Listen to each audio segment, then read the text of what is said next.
Today is Wednesday, January 14, 2026, coming up on Roland Martin Unfiltered, streaming live on the Black Star Network. Minneapolis faith leaders and community activists are calling for a day of truth and freedom, a boycott in response to Donald Trump's Operation Metro Surge. I'll talk to one of the organizers about this very issue. In an effort to maintain a white America, Donald Trump is pausing immigrant visa processing for 75 countries. Most of them black. I'll talk to an expert about this sweeping move and why they're targeting African countries, but they're also targeting Jamaica and the Bahamas. Speaking of this MAGA administration, they have launched a campaign across various departments that utilizes images and ideas borrowed from right-wing, racist, white nationalist circles. That is no shock. And racists are welcome in this administration. I'll tell you two individuals who have admitted to loving Hitler and Nazis, and they're still working. But also, heckling the convict-in-chief not only results in being flipped off by the orange man, it can also lead to a suspension. That's the case for a Ford worker. UAW responds. Plus, the United States Senate honors gospel icon Richard Smallwood. Folks, it is time to bring the funk on Roland Martin Unfiltered on the Black Star Network. Let's go. He's got whatever the miss, he's on it. Whatever it is, he's got the scoop, the fact, the find. And when it breaks, he's right on time and it's rolling. Best believe he's knowing. Putting it down from sports to news to politics. With entertainment just for kicks, he's rolling. It's on go, roll, y'all. It's Roland Martin, Rolling with Roland now. He's funk, he's fresh, he's real, the best, you know he's Roland Martin now.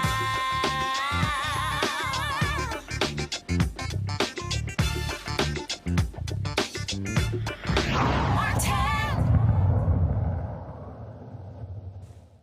Fine, come to me. Folks, I have repeatedly said that racists dominate the Donald Trump administration. This is an administration that is about white supremacy. It's an administration about white nationalism. And so you might remember a story where the Texas Observer broke a story showing that a prosecutor, an ICE prosecutor in Dallas, that individual, flat out, that individual admitted to white supremacist language that he was handling a Twitter account. Well, he is back on the job. That's right, that racist is back on the job. The prosecutor is James Rotten. He has white supremacist account on X known as Global Responder. The account routinely posted racist comments on the Twitter page. The members of Congress sent letters to ICE and the Department of Homeland Security demanding a formal investigation. ICE responded in March to Texas Congressman Mark Vesey that its Office of Professional Responsibility takes this seriously and will investigate it. Well, ICE hasn't provided any information or updates since then. He is now back on the job. Now, you also might remember Paul Ingratia's, the individual who Donald Trump was nominating for a position. Well, they pulled the nomination because he was busted in an account where there was this chat group where he admitted to having a Nazi streak. Well, guess what? He still works for this administration. Is it any shock what we're dealing with here? And so let's just be clear.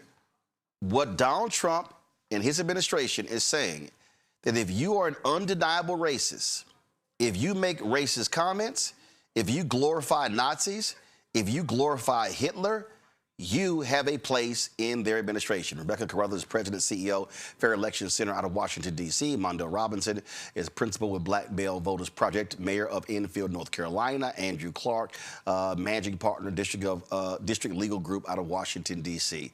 Glad to have all three of you on the panel. It's very clear. It is undeniable what we see here, Mondale, that if you are a racist, what Donald Trump, what MAGA, what Republicans have said is, you good.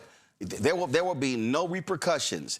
And this is what we talk about with these folks. They are advancing a white agenda. They are about building white America. And these are individuals who are documented as talking about Nazis and praising Hitler and making racist comments Doesn't matter. You have a job with Donald Trump.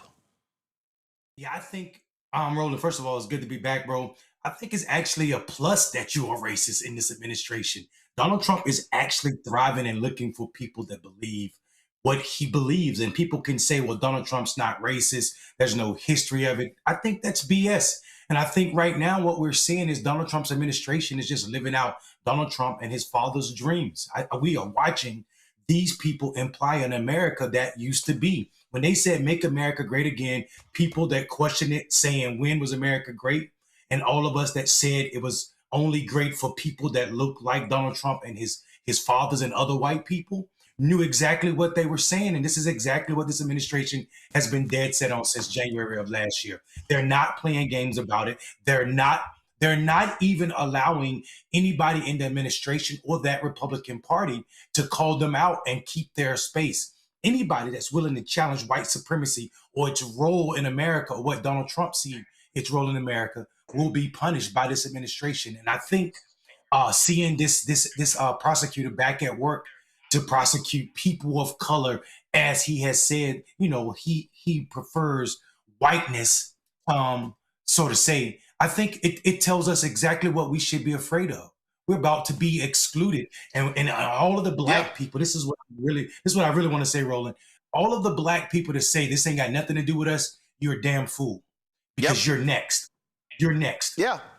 Rebecca, Anthony, go to my iPad. This is the guy, Paul Ingracia. Trump tapped him for a new role. This is from November 2025, November in Politico. And they withdrew his nomination to lead the Office of Special Counsel. But he had told folks, he's moving to the General Services Administration. Let's be perfectly clear, y'all. This guy literally was busted for saying that he had a Nazi streak. And they're just moving him to the other department. He is still working in the federal government, Rebecca. Roland, here's the thing. I've been spending the last year and a half talking to Black elders, 70-year-olds, 80-year-olds, 90-year-olds, and even a family friend who's 105. And I've been asking them to recount different stages of their life. The last time overt racism was just in our face the way it is now. And they have given a lot of great advice. Advice that I heard a couple of weeks ago was, you know what, it's going to take y'all about 20 years to build back. Y'all be able to do so. The next 10 years are going to be a struggle, but y'all be able to do it. So here's the thing. For every single person who thought electing Barack Obama as president of the United States in 2008 meant that we were at the end of racism, that we were in a post-racial society, this is the final wake-up call. This is the final boss, right, that we're dealing with. At this point, we know how to defeat this. We've defeated these ideologies before. This next time, as we rebuild over the next 20 years, we have to make sure we take it a step further, that we enshrine the things that we need to enshrine in the Constitution, that we don't settle for social change and social justice, but we actually focus on economic justice. Because quite frankly, how we make sure we don't get in this position again as a Black community in this country is to make sure that we have economic leverage the next time. This guy, Ingracia, was, Mondale was in a chat group, and this is what he said. He made a lot of racist comments, and he said one of them, quote, "I do have a Nazi streak in me from time to time. I will admit it." But this is a guy who had a major position in the Department of Homeland Security. He was overseeing political appointees. And this is literally what the White House said when he was being moved. Quote, "Ingracia is a very helpful addition to GSA and will successfully execute President Trump's America First policies." What that is saying is Donald Trump, Stephen Miller, this MAGA White House, they are more than welcome. They are more than welcoming to Nazis. Yeah, I mean, listen, why are we playing games about this? I mean, like, it is unbelievable to me. And I you know what, I appreciate Rebecca spending time with the elders because it's extremely important. And I appreciate their belief that, we could get through this because we've gotten through this before. I would say that, things are a little different in this moment. I see for the first time, probably in my life and also in my parents' life, a president that's willing to say that democracy means nothing.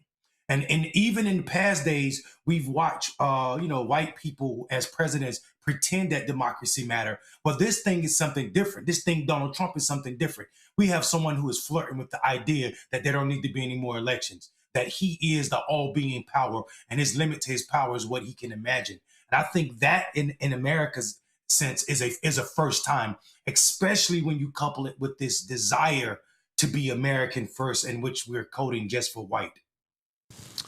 This is an article from Vox. And do we have Andrew? Okay, all right, let me know we have Andrew. This is an article from Vox. The Trump administration can't stop winking at white nationalists. The government is recruiting ICE agents with literal neo-Nazi propaganda. That's what they're doing. And they talk about all the actions that these people are involved in. Give me 1 second, let me close that. This is their communication strategy. They're disseminating white nationalist propaganda from official government accounts. So, folks, we're going to do this here. Right now, we're going to play for you. This is a package that was put together by the folks at PBS that actually details how they're using white nationalist language to appeal to their voters. From the U.S. Department of Labor, a message. One homeland, one people, one heritage. Remember who you are, American. It's a video that appears to be part of a campaign now ramping up to sell the administration's efforts to the American people. For example, calling on potential ICE recruits to, quote, defend the homeland from outsiders while featuring heroic images of white men, often from a bygone era.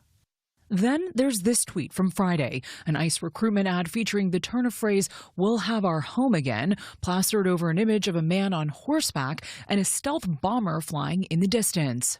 That's a reference to the song "We'll Have Our Home Again," a white supremacist anthem favored by the Proud Boys. Oh my God, we'll have our home again. By God, we'll have our home. Another image tells supporters to, quote, trust the plan, the slogan of the right-wing conspiracy theory known as QAnon, which posits there's a global cabal of pedophiles and deep state actors trafficking children, and that Trump is fighting it. It's also a movement heavily involved in the insurrection on January 6, 2021. Last week, the Trump administration published a new website rewriting that history to blame Democrats for security failures that day and to justify the president's pardoning of more than 1,500 defendants. Weighing in on another era, last week President Trump also sat for a lengthy interview with the New York Times. He was asked about the civil rights movement and told reporters that while the landmark legislation did some good things, he said, quote, it also hurt a lot of people that deserve to go to a college or deserve to get a job were unable to get a job. So it was a reverse discrimination. A day later, Trump supporter and billionaire Elon Musk wrote 100 above this message on X, which read in part, quote, if white men become a minority, we will be slaughtered. White solidarity is the only way to survive. That's known as the Great Replacement Theory, popular in white nationalist circles that falsely claims the white population is being intentionally replaced by non-whites. For the PBS NewsHour, I'm Liz Lander. It's NewsHour. Now, check this out. Today on Capitol Hill, that was a congressional hearing, and what's insane about that hearing on Capitol Hill is that Congressman Jared Moskowitz, he had the microphone, and he was calling out Republicans because they literally had in the audience an avowed racist, somebody who was successfully prosecuted for sedition, sitting on their side of the aisle. Okay, I want you to take that in. The Republicans literally had on their side of the aisle an individual who named Stuart Rhodes, who is an avowed racist. Okay, I want y'all to listen to this. That's totally fair. By the way, the head of the Oath Keepers is here with us in the audience. Stuart Rhodes is here today.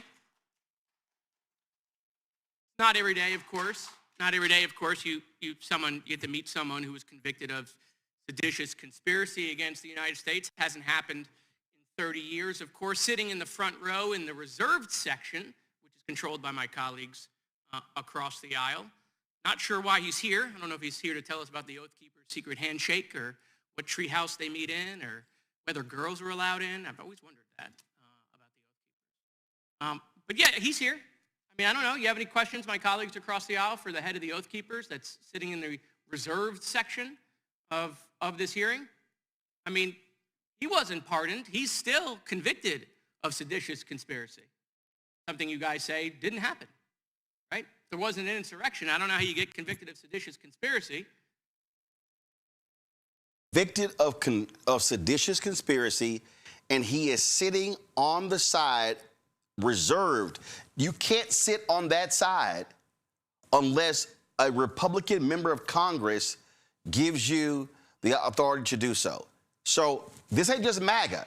These Republicans in Congress are embracing these racists, these white supremacists, these neo-Nazis. Sis, Roland, is that for me? Yeah, it's for you, Rebecca. So let's keep it all the way real. If we're going to expose this, let's expose it. In all of our lifetimes on this panel, we've had grand wizards of the KKK actually hold elected office. Hasn't just been on the Republican side, it's also been on the Democrat side. So this is what I'm positing to the audience tonight. They never went away. They never went away. They have always been here since the foundation of this country, and they have been founding members of this country. They have existed. So we're here again, but unfortunately, many of those, especially those of us who have been in the post-civil rights generation, had assumed that just because they let us into their universities, just because they let us into their corporate offices, that the issue's sweet. It's not. So we have to band together and figure out what our path forward is. We as a community have to figure out what our strategy is, because we do have to fight back. We do have to protect our communities, but also understand that these are competing white ideologies. Like earlier, I think last year, I spent time talking about what 3%ers are and what their beliefs are. So there's competing white supremacist ideologies are fighting right now to figure out who's going to hold control and the reins of government. Now, is that Black folks' fight? No, but we're still impacted based upon what happens in that fight. So as a community, we have to band together and figure out our path forward through definitely the next 20 years. See, this is what all of these people, Mondale, this ain't our fight. This ain't got nothing to do with us. Oh yeah, we survived Trump last time. I think we'll be able to survive him this time. All this, and we tried to tell these fools. And there was a whole bunch of loud Negroes on YouTube and on these podcasts and on social media running their mouths saying Kamala Harris, she ain't worth this, she ain't black enough, this, that, and the other. These people are literally executing a Jim Crow 2.0 strategy. When that Louisiana versus Cali decision comes down, and when that leads to wiping out black representation in North Carolina, South Carolina, Tennessee, Georgia, Arkansas, Florida, Mississippi, Alabama, Texas, and beyond, on the congressional level, on the state level, on the county level, on the city level, on the school board level, they are wiping out grants. They're wiping out billions that were supposed to be spent for black maternal health, for mental illness, studying cancer. But yeah, Kamala, she wasn't black enough. Yeah, I mean, I guess their definition of black and what they was looking for was some Uncle Tom type shit. To be honest, let me be clear, Roland. I think it's important that we name what's going on here. Donald Trump and Republicans sitting rows up there in reserved seats. Reserved seats is an exclusion of behavior that is anti-democratic. Americans can't on one hand say we are exceptional because of our democracy and how long it's standing, and also reward people who are convicted of seditious acts, and also reward them by sitting them in the front row of the Senate while we're talking about democracy itself. This is hypocrisy at the level that is more than just damning to what's going to happen in this country or how we look outside this country. It has ramifications worldwide. We cannot say anything to Vladimir Putin when Donald Trump is behaving just like that in this hemisphere. We have no ground to stand on when black people will be threatened, are being threatened by policies by this presidency, both black people in this country and abroad. When you see, and as you said, when the opening of the show, when you see this government trying to tell people we will remain white, whether you like it or not, because we know the policies. We enacted them before, leading up all the way up into this country's history through the 90s, when we didn't let black people come in. Now we're going to go back to those policies. So you're right. When people said Kamala wasn't black enough, while some of those same people that said it had white women as their girlfriends and also had babies by those women, were damning. And also we're left to ask, who are paying these people to show up in this way? Why are black men or black people in general saying that this person was not black enough when America itself said one drop is enough to be black? Folks, Trump's there 3 more years. And I'm telling everybody who's watching and listening, this is not a drill. This is real. And it is going to continue. And that's why I've been saying we have got to see massive black turnout. I can't speak for other people. We got to have massive black turnout everywhere. I'm talking about minimum 70% turnout of our eligible voters. Minimum. It needs to be 80, 85, 90%, because these folks are executing a whites-only strategy. It is clear. They're telling us, and they're doing it in our face. A little bit later, we're going to talk about what's happening with the cutting off with these African nations. I'm telling y'all, this stuff is happening. They don't want, not only do they not want people from African countries, they don't want African Americans. This is real. You're watching Roland Martin Unfiltered on the Black Star Network.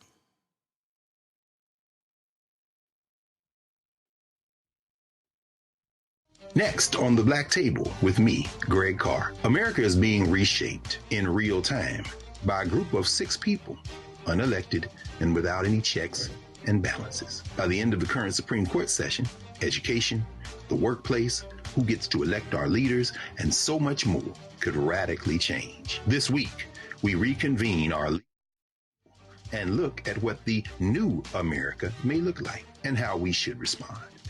That's next on the Black Table, right here on the Black Star Network. If in this country right now, you have people get up in the morning and the only thing they can think about is how many people they can hurt, and they got the power, that's the time for mourning. For better or worse, what makes America special, it's that legal system that's supposed to protect minorities from the tyranny of the majority. We are at a point of a moral emergency. We must raise a voice of outrage. We must raise a voice of compassion. And we must raise a voice of unity. We are not in a crisis of party versus party. We are in a crisis of civilization, a human rights crisis, and a crisis of democracy itself. And guess what? You've been chosen to make sure that those that would destroy, those that would hate, don't have the final say, and they don't ultimately win. They said the quiet part out loud. Black votes are a threat, so they erased them. After the Supreme Court gutted the Voting Rights Act in 2013, Republican legislatures moved fast. New voter ID laws, polling place shutdowns, purges of black voters from the rolls. Trump's Justice Department didn't stop it, they joined in. In 2018, his DOJ backed Ohio's voter purge system, a scheme that disproportionately erased black voters. Their goal, erase black votes and political power. Yeah, that happened. These are the kinds of stories that we cover every day on Roland Martin Unfiltered. Subscribe on YouTube and download the Black Star Network app. Support fact-based independent journalism that centers African Americans and the issues that matter to our community.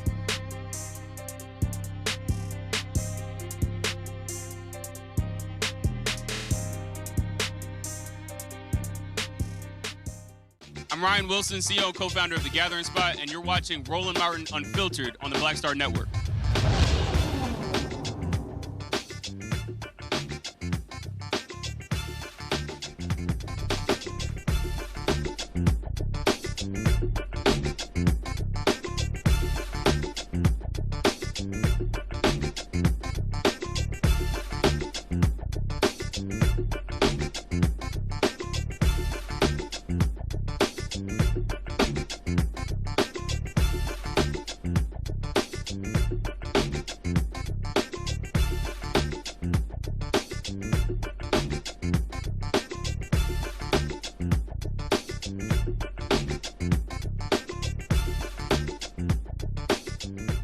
The tension continues in Minneapolis between ICE and residents. They're escalating since the murder of Renee Good. People are being assaulted, detained, taken from their homes, snatched off the streets. In response to this situation, faith leaders, union representatives, and community members are organizing a Day of Truth and Freedom. On Friday, January 23rd, all Minnesotans are encouraged not to go to work, school, or shop in protest of Trump's Operation Metro Surge. Minister Janae Bates-Imari, the co-executive director of Faith in Minnesota, joins me right now. I'm glad to have you here. So, Janae, how did this come about? How did this all pull together to settle on that particular day? Yeah, we have, unfortunately, here in Minnesota, we're no stranger to the federal government trying to unleash their full terror on us here. And so what we experienced, not just with the murder of Renee Good, but what we have continued to experience with this surge of ICE agents here in Minnesota has been continued violence, continued harm. And Minnesotans are at the point of recognizing and being really clear that this is not normal. What has happened here in Minnesota, we know it started, there were other cities, other blue cities across the country that have been used as testing grounds to do this kind of harm and damage. And yet here in Minnesota, we are already at the level of where we are experiencing the most violent and aggressive ICE operation in the country's history. And we are expecting yet 1,000 more ICE officers to be here. They're already renting out hotels through May. So we know that this is for a long haul. And after the murder of Renee Good, on the very same day, we had ICE agents release chemical irritants at a high school as students were being released from school. We have had an employee who was a citizen at a Target be two teenagers who are Target employees be taken out of their place of employment, beat up, taken to another location, dropped off. We are having them ram people's cars and drive away, break people's windows open when they are being legal observers, exercising their legal right to record what is happening, not obstructing their ability to do what they're doing, which is continuing to wreak havoc, but just recording them puts you in the line of danger to your body, to your property. And most certainly we witnessed this in the worst possible way, where we all probably saw no less than 3 videos of a murder of a woman here in Minneapolis. And so we knew it was time. If anybody ever sat around and wondered, when's the time for us to do something different, to do something powerful, and to do something at scale? And we're very clear, now is the time. So unions across the state, faith communities across the state, we decided that this was the time to do something, to take further action that's not just a march. It's actually hitting them economically, because we know that corporations, especially here in Minnesota, have a lot of power, and they're choosing not to exercise it. They're choosing to stay silent. And frankly, many of them are actually quite entangled with federal agents here, corporations like Target. So when you say target the corporations, so the goal is to say, okay, corporate America, you've been silent, you're sitting on the sidelines, you're saying nothing, so we are going to withhold money. We're going to extract resources. We're going to, as Dr. King said on April 3rd, 1968, we're going to redistribute the pain. And so by doing this, you want them then to do what? They need to do three things, actually. They need to be corporate leaders and business leaders in saying that ICE needs to leave Minnesota, period.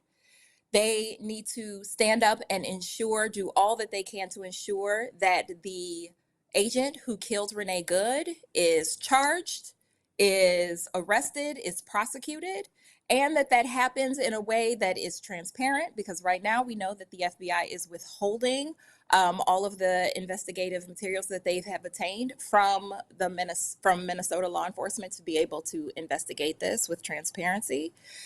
And we're calling on them to become a Fourth Amendment business, to exercise their right to the Fourth Amendment, which means that ICE officers and federal agents are not allowed on their property, that they can't continue to stage in their parking lots, that they cannot continue to come in and take and snatch and kidnap their employees in broad daylight without having a judicial warrant. And the majority of ICE operations operate on an administrative warrant, not a judicial one. And then we are also calling on these businesses, especially on Target, to be a corporate leader in saying that it is time that we stop funding this unaccountable mass militia that is wreaking havoc on their state and on their country. And so those are the calls that we are asking for them. It is about arresting and investigating and prosecuting the officer that killed Renee Good. It's getting ICE out of Minnesota. It's them becoming a Fourth Amendment business, leaning into their right to deny ICE entry. And it is calling on Congress to not fund this unaccountable militia, which they have a real opportunity to do, especially knowing that on January 31st, Congress has to make a decision on if they want to continue to fund the Department of Homeland Security, aka ICE, and they could make the decision not to. And most certainly we know that the people have been pushing for that. It's also time corporations stand up and say the same thing. And, this is not even a wild or radical thing. We know that, for example, San Francisco was likely targeted to also have these huge surges of ICE operations. And the businesses there, the corporations there, Silicon Valley there said, heck no. They called Trump and said, don't come here. And they didn't. And so the businesses here need to do the same thing. So we are calling on Target, we're calling on 3M, we're calling on General Mills, we're calling on the many, many, many corporations that call Minnesota home to get ICE out. Questions from my panel. Andrew, you first. Kind of actions or I guess demonstrations have been occurring that or progress has been made in terms of getting these corporations involved? Well, unfortunately, we've gotten very skilled at holding actions and vigils and grieving and marches. And so all of that has been happening. But I will also say, because of, frankly, the practice that we got during the uprising after the murder of George Floyd here, we have built this level of resilience and, frankly, sophistication within the neighborhood by neighborhood work, the organizing work, the mobilization that's been happening. And it has given, frankly, just quite a bit of light in all of this. So this day for our organization, we've been pushing for the day of prayer and fasting for truth and freedom. Statewide, it is the day of truth and freedom. This came from community. It came from community members and groups, organizations like mine, faith-based folks, and unions. But it also has been, frankly, just a call again because of the block by block work that's been happening here. I mean, it has been remarkable to see the ways in which community has stepped up, the fact that we've had tens of thousands of people who have been trained to be legal observers. At any given moment, any given day, folks are walking the block, doing ICE Watch, prepared with their whistles to let community know what's going on. Showing up together, and frankly, unfortunately, it's absolutely needed because every single day there is another crazy occurrence taking place. I mean, it is so bad the way that ICE has been operating here. It is literally like the largest organized crime syndicate in this state. We're talking about thousands of people who just like literally run around beating folks up, snatching people off the streets. And that is both citizens and undocumented people alike. Rebecca. Thank you so much for being on the show tonight. I'm a Midwest girl. I was born and raised in Omaha, Nebraska. But what was very pivotal to my upbringing was I was raised in the Black church. That's how I learned Yeah. about civil rights. That's how I learned about coalition building. That's how I learned Yep. about the history of movements in this country and what collective action can be. I know not everyone goes to church, but you lead a faith organization. What are the Yes. plans to make sure that there is a definitive education on what's Mhm. happening and connecting it to previous historical civil rights movements in this country? How, is that learning or those teachings happening, especially for young people who, quite frankly, aren't going to get this in the classroom? Yes, thank you. That's a great question. I mean, so what's really beautiful here is that we do have a pretty robust organizing ecosystem here in Minnesota. And I actually am really blessed to be able to be the co-founder of a crew of folks called the Black Church Power Project. It is Black churches here across the state of Minnesota, in the Twin Cities, St. Paul, Minneapolis, out in St. Cloud and rural areas. And we are congregations and clergy who are dedicated to building independent Black political power in this state. In a state where we are over 90% white, it is very, very important. And we have been doing the groundwork of doing exactly what you're naming, having teach-ins. I mean, even doing things as basic as know your rights trainings. The reality is that a lot of what is happening here in Minnesota, and the particular flavor of vitriol that has taken place here is largely because of an attack on Somalis and Muslims here. And there is a way in which that tends to get leveraged, all kinds of ways in which communities get pitted against one another.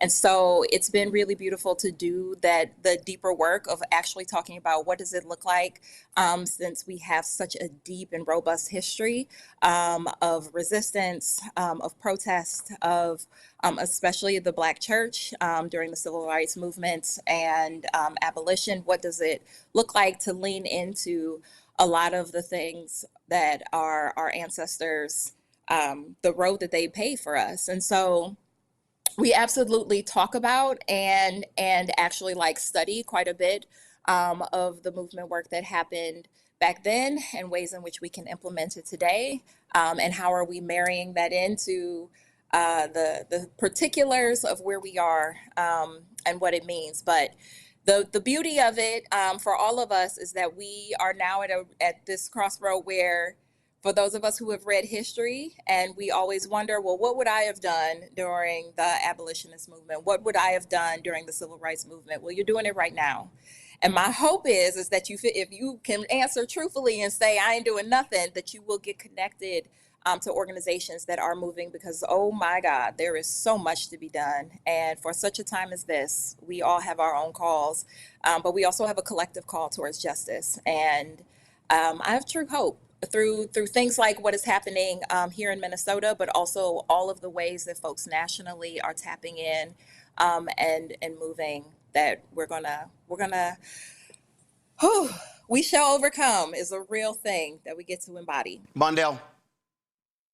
Yeah, listen, Janae, I feel your struggle. I'm sorry you all are dealing with what could be the 20th largest or one of the 20 largest militaries in any nation. That's Yeah. how big ICE budget is right now. I do Yeah. have, as history as my love language. I understand that Black people have always created moments of pause when a nation refused to listen, and I know that That's can right. be from slave revolts to Reconstruction, from Montgomery boycott to modern day economic shutdowns. And I see that this day is falling in that lineage. And I want people to understand that it's not a disruption for its own sake, but it's a more interruption that does not need outside people coming in trying to frame themselves or glorify themselves in this moment. So for people that are not in Minnesota, how do we support you all, or what are you all asking from folk that want to help, that don't want to get in the way? Yes, thank you. I really appreciate that. And nationally, we are calling on all of our national partners and folks in other states to actually tap in the ways that which would be really helpful is pushing for big corporations, especially places like Target, to call for ICE out of Minnesota, and also ICE out of your own state, ICE out of your own communities, to push for every single business that you are a patron of, a customer of, that you give money to. Ask them to be a Fourth Amendment business. That means putting signs in their window saying that federal agents are not welcome there without a federal, without a judicial warrant. Pushing and calling all your Congress folks to not fund Department of Homeland Security with billions more dollars to continue to fund this militia, and most certainly calling for the arrest, investigation, charging of, and prosecution of the agent who killed Renee Good. Every single person can do that.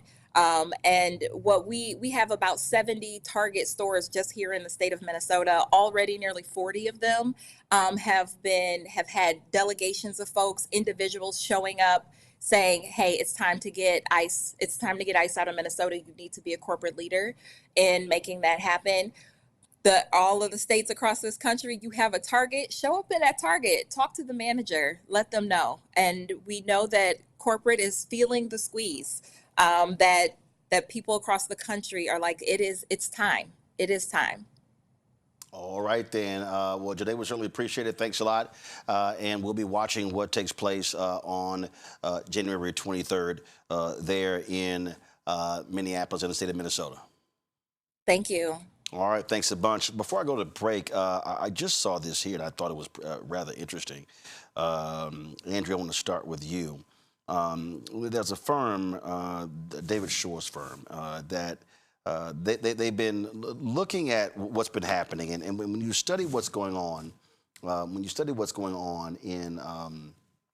in Minneapolis, and when you start studying the data, you start studying how people are responding to the data and responding to this. We see, and why are the Trump folks fighting so hard? Yes, I can.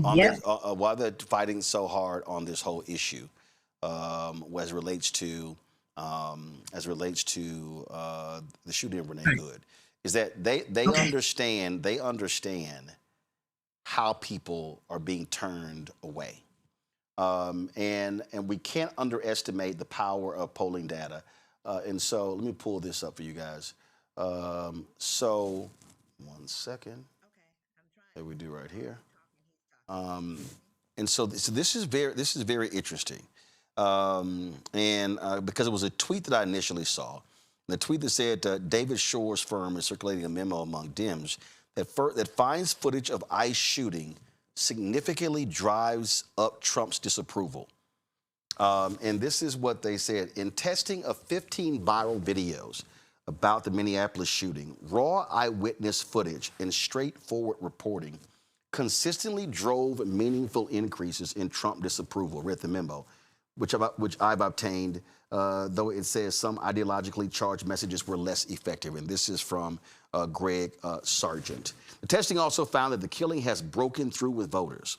The memo says, with 86% saying they have heard at least a little about it and 76% saying they've seen footage.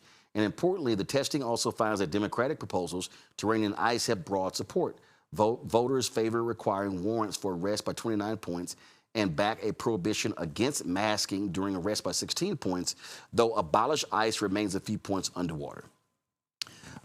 This is the thing that I have said, Mondale, since last year.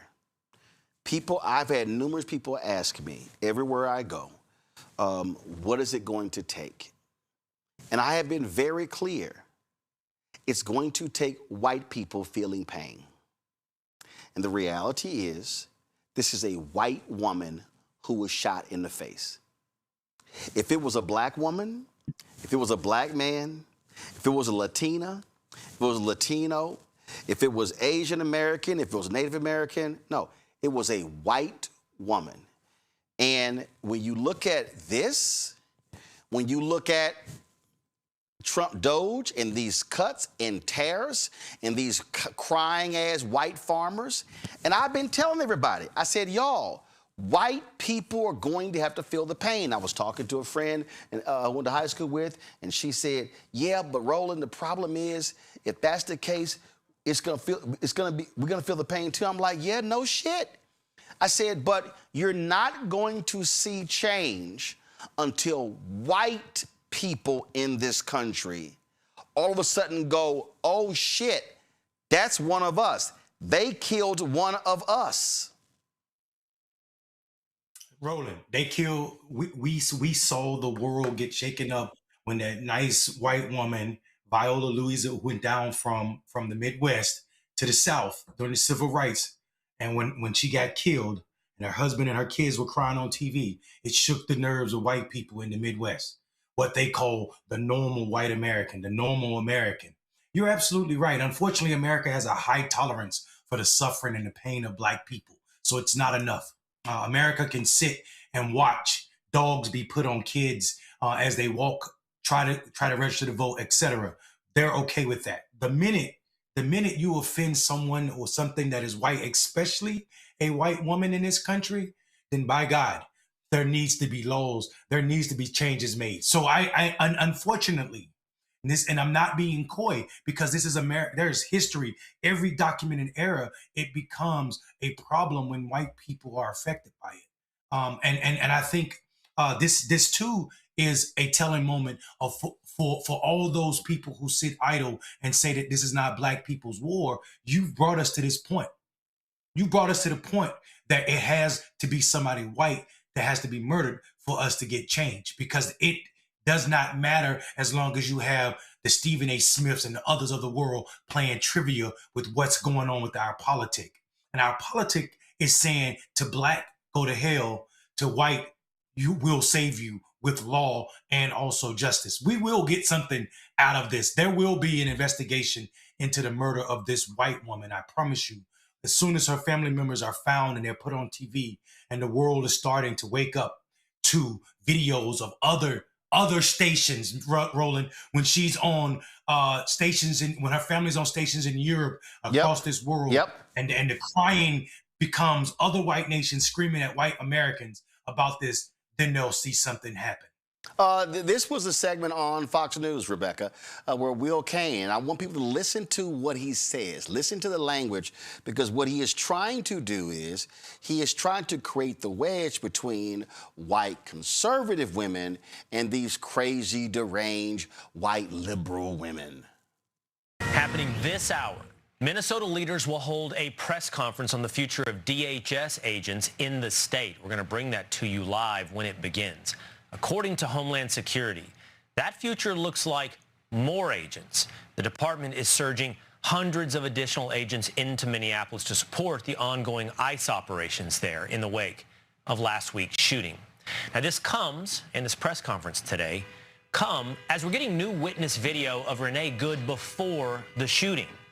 She can be seen in her vehicle blocking agents for several minutes, even dancing to the tune of her own car horn. You know, all the behavior of a legal observer. There's a weird kind of smugness, by the way, in the way that some of these liberal white women interact with authority.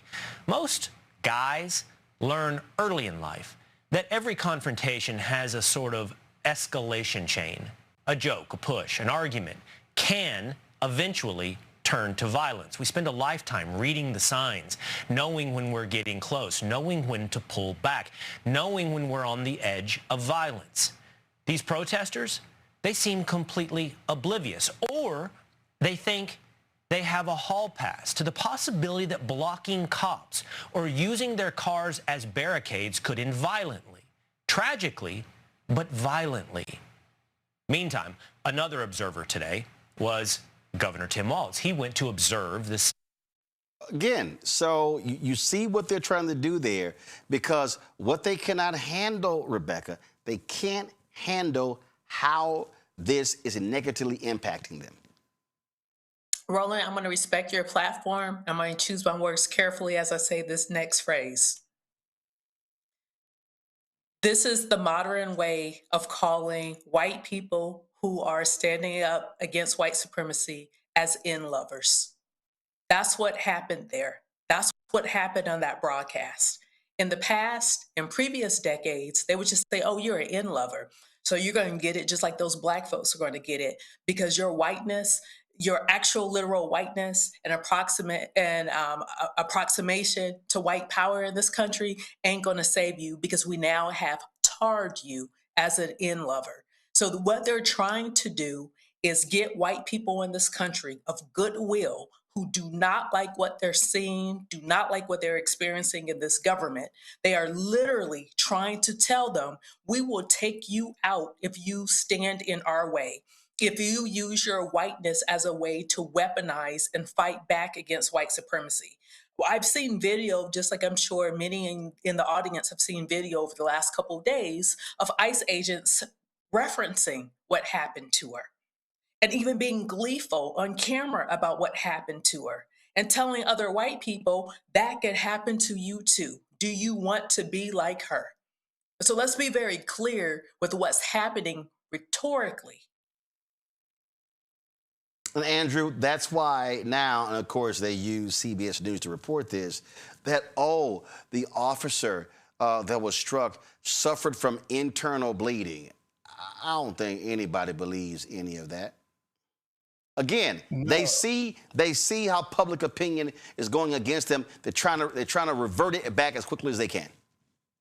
Right, and this is them shifting. It's no longer about the officer being injured because the other video shows that, the second video that came out. Now they have to shift to, okay, well, let's divide and conquer. And the easiest way to divide and conquer is to say, well, look, these are liberal white women. You don't want to stand with them. Why would you stand with them? Look, they're blocking traffic. They're doing things incorrectly, right? Not focusing on the fact that Renee Good, an American citizen, was murdered. And really, it shouldn't matter that she was an American citizen. Back in June of 2025, Roland, we were on this show watching as it was unfolding in California, the ICE insurrection, I would call it, right? Then we came back to DC when ICE came to DC. Then they went to Chicago. And it took a white woman being murdered on camera for now there being an uprising. And I'm glad because we did say this. I feel like we should go back to the tapes. We did say it was going to take a white American woman being killed for people to really start paying attention to the fact that ICE has been maneuvering like this for almost a year. Yep, that's what's going on. All right, y'all got to go to a quick break. We come back. I keep trying to tell y'all these folk don't want black folks in this country, and they're freezing immigrant visas from 75 countries. Wait until I read you the list. It's a whole lot of black countries. You're watching Roland Martin Unfiltered on the Black Star Network. Support the work that we do. Join our Bring the Funk fan club. Goals get 20,000 fans contributing at least $50 each a year. That'll raise $1 million. It comes out to $4.19 a month, 13 cents a day. You fund this show. You fund our new daily news show starting in January. You fund our health show. Fund our other 3 weekly shows. It's a lot. Black Star Network. It's a whole lot that we're doing, y'all, with a small amount of money. We ain't got millionaires and billionaires cutting us checks, but we are doing the work where we center African Americans. If you want to use Cash App, use the Stripe QR code. Just hit right here on the screen. Click the Cash App Pay button to contribute. Checks and money order. Make it payable to Roland Martin Unfiltered. P.O. Box 57196, Washington, D.C. 20037-0196. PayPal is R Martin Unfiltered. Venmo is RM Unfiltered. Zelle, Roland at RolandSMartin.com. Roland at RolandMartinUnfiltered.com. We'll be right back. This week on A Balanced Life with Dr. Jackie, we're talking about the ups and the downs of the holidays, the ebb and flow of life, those things that keep us running and gunning. But you know there comes a time in each of our lives where we need to just sit down, sit back, and relax, giving you a chance to really find out who you are and how you're going to move your life forward. How do I learn? How do I grow from this? And that's where, resilience comes. I'm literally walking this out in real time. It's just giving myself all the grace, all the space, all the permission that I need. We're talking about all of these things this week on A Balanced Life with Dr. Jackie here on Black Star Network.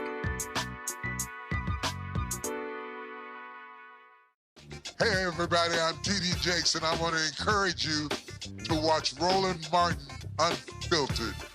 It'll blow your mind.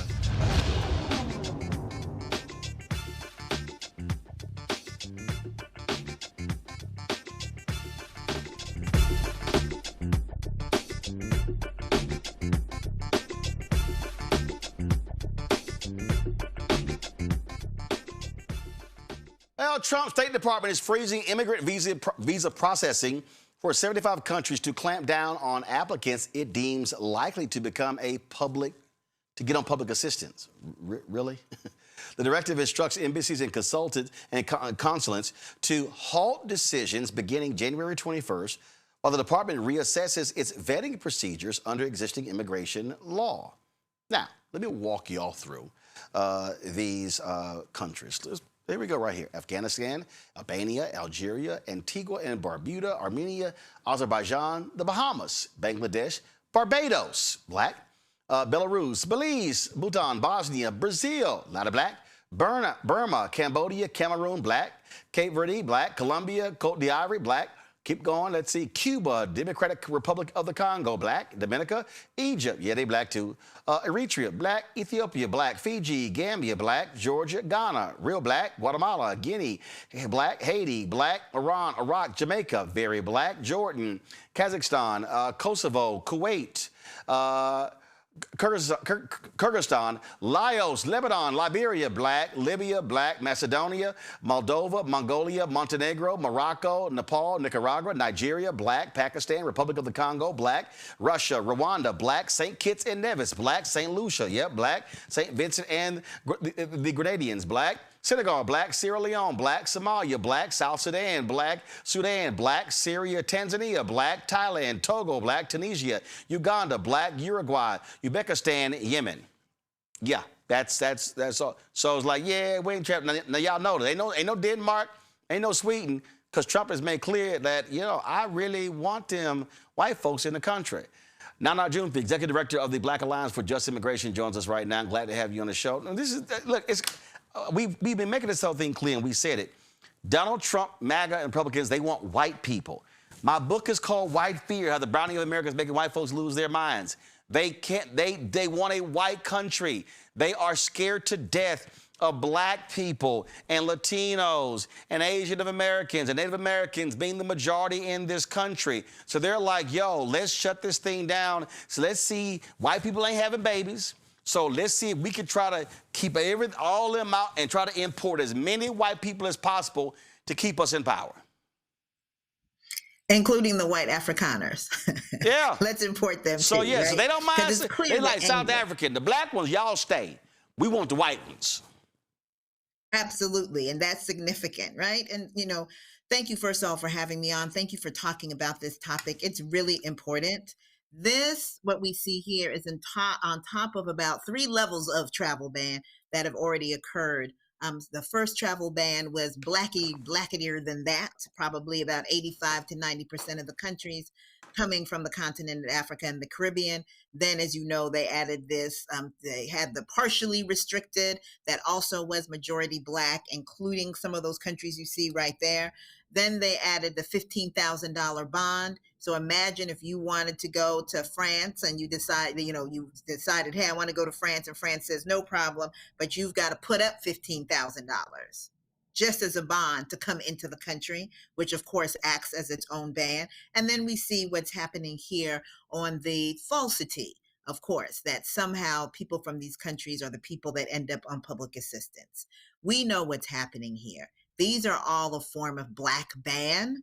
They may have some other folks, other sprinkles on top, but at the end, that's really what this is about. Not surprising if we think about the initial immigration policies, the initial bans back in the 1700s. People think that the first people excluded were Chinese, but the first people excluded actually were Haitians, because Haitians were free, right? They freed themselves and said, we want to go around the world, including the United States. And the United States quickly banned Haiti, banned Haitians from coming into the country. And what we're seeing here, as with a lot of other things this regime is doing, they are looking into the past and sometimes into the hundreds of years past to see how they can use those same racist, authoritarian, violent policies right now in the present to achieve those same goals that they've always wanted to achieve. The impossible goal they'll never achieve of turning the United States into a white country. And this is what I've said. So, it's a lot. You got these folks call themselves Foundational Black Americans, FBA, B1, all these different ADOS, all these different titles they use. And they have been, a lot of them in vehemently anti-Black immigrant. And I keep trying to remind them, first of all, if you look at the numbers, first of all, 10% of the African-American population in the United States are Black immigrants. So understand, you start going along with this policy, you're talking about, losing 3 to 4 million people going out of this country, and that's going to impact voting numbers. That's going to impact a whole lot in a lot of our cities. Folk ain't understanding that. So it's like, if y'all want to play the game of trying to be vehemently anti-immigrant like the white folks, all you're doing is hurting yourself. Absolutely. And trust me, they're going to be real mad. I just said that. So they're going to come with all the videos, but they can all kiss my ass. Go ahead. But certainly when you think about also the children, people like myself who are born of Black folks born outside, now all of a sudden you get to 1 in every 5 Black people being either a foreign-born Black person or child of a foreign-born Black person. That does not include my son. Shout out to him. He turned 30 yesterday. And so now you have a 3rd generation of folks, right? No, hold on. I want to stay right there. Because that's critically important. So what you're saying, and again, this is the thing that these people, this is when you're stuck on stupid and you don't pay attention. So I'm just going to use, so you take Eric Holder, who was the Attorney General, Barbados. You take Colin Powell. You take Shirley Chisholm. I can go Stokely Carmichael. I can go Harry Belafonte. I can name a whole host of folk today that when you start, Wes Moore, governor of Maryland. So, and they love yelling tethers. So the number you just gave, so what you're saying is that 20% of African Americans are children of Black immigrants.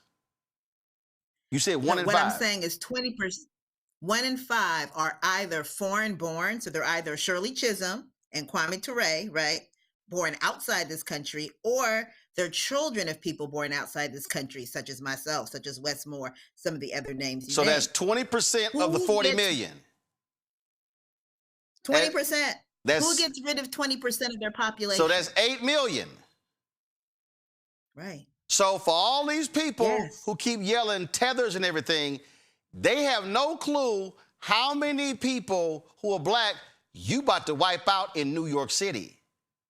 Houston has the largest Nigerian population in the country. So we start going around, it's like, okay, so what you just laid out is that's 20% of the 40 million Black people. So the FBA, ADOS, those folks, what they're saying is, yeah, let's send away 8 million African Americans. Gotcha. Go ahead. And the thing to think about is that when you look at white people, what did white people do, Roland, historically? They increased the definition of whiteness, right? Everybody wasn't white. They had a bad name for everybody. Okay, they had a bad name for the French people, the German people, the Greek people, the Irish, Italians, the Polish, people, all Irish of them. people. They said these people are not white. And then they looked to their left and they saw the Native American. They looked to their right. They saw the Black folks. They saw the incoming brown folks, Asian folks. They said, oh no, come on, welcome to the club. And they went, come those here. people in. Come here, come on. Y'all us. Y'all one of us. And at a time in which they are attacking us at every level, bringing in body snatchers with every type of identity, from the FBI to the ATF to ICE to the CBP to the Postal Police, and that's who's out here in LA, in Memphis, in Chicago, in Minneapolis right now, in Charlotte. Like, it's not just immigration enforcement. That doesn't exist. We call it the invasion of the body snatchers at Baji. This is all of them. At a time when we should be standing up together to prevent our people from being snatched, right? Instead, by increasing our numbers and saying, hey, we're here together, instead we have people that are supporting that effort, who are trying to divide people and trying to separate people, which is not going to be helpful, particularly with the ban. What people, I think about some of these countries, look at a country like Ghana, which is a country that so many people, African Americans included, are moving to, marrying people, all kinds of stuff. And now I'm getting all these calls from people saying, wait a minute, my friend was coming to visit. I have someone who I was helping that got into university. They can't come. I can't get my fiance over here. Correct, because there's a travel problem. Travel bans that are happening, or there's 15,000 that you've got to pay, or in this case, they put everyone's applications on hold while they do a so-called review. And all the review is, Roland, is they just want to see, will you give me your minerals? That's it. The review is to see, will we turn over everything in our countries to the billionaires? The review is to see, will we allow ourselves to be a dumping ground for people that this country is illegally, unlawfully, in violation of human rights, deporting? That is what they're trying to do. And you see some countries bent the knee and are still finding themselves on these lists because these types of bullies, these types of gangsters, they never stop pressing you to, put yourself under their foot. Never. And they will not stop until the sovereignty of each and every one of these nations is gone under a Trumpian flag. Absolutely. They will. That's how they will operate. Good eye panel with questions. Mondale, you first.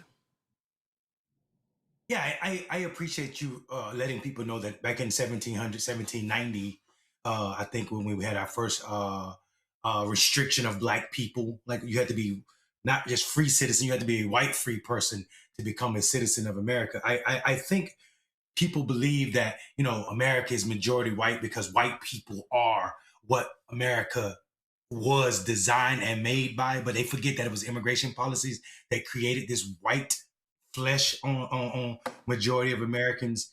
Can you talk about how America has only had truly about 50 years of free, 14 years before 1790 and 36 years since 1990, where Black people were allowed to immigrate, and talk about what that looks like and how people shouldn't be surprised that we are back there again?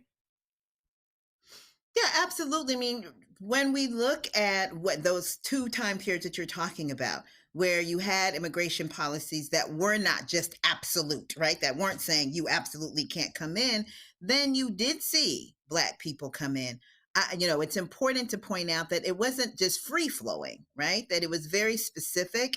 It was particular folks that they wanted to have come in. Labor is always one of them, right? And one of the things that I talk about is that it cannot be that the only way that Black people can come to this country is in the hull of slave ships or the hull of planes coming in to do work for this country, right? That is not the way that it should be.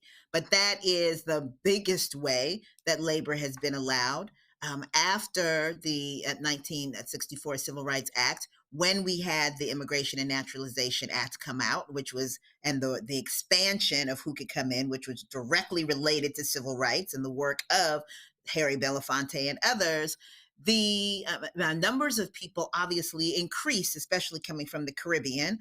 But we see that often who is allowed in, still in terms of Black people, there's so much more difficulty, even to get tourist visas to come into this country, let alone to get visas to come here and live, reunite with family, etc. What we see happening now is just a resurgence, again, of those more absolute laws that were keeping Black people out. And I want to point out, because I think it's important in our framing, to also say that the incarceration of Black people, whether it be by the criminal punishment system or the immigration enforcement system, is another way to make this country look whiter than it is, which is always the goal, the perception of the whiteness of this country, even as the actual numbers of white people and their percentages decrease. And see, the thing, actually, so I'm actually asking the question in a second. Rebecca, go. Sure. So I'm going to ask a question about unity. So my family has been in this country for hundreds of years, and we've been fighting against these same white supremacists and all their descendants. My ancestors have been fighting their ancestors. People like Stokely Carmichael, people like Shirley Chisholm, they were here before 1965 and had a historical understanding of what the fight was in this country.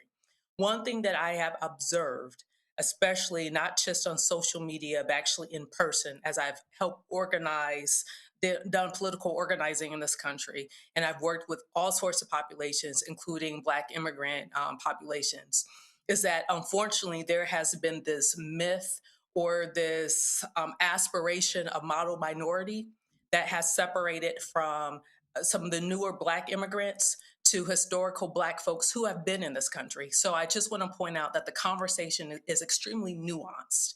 It's more than just, there's some folks on YouTube who are just saying, what they're saying. So my question is, how do we make sure that people are on code, meaning that they understand historically what anti-Blackness is in this country, and they understand that cozying it up to white institutions of power, AKA cozying up to white people, isn't enough to save them, and that ultimately we're going to have to be in this fight to take down white supremacy in this country once and for all.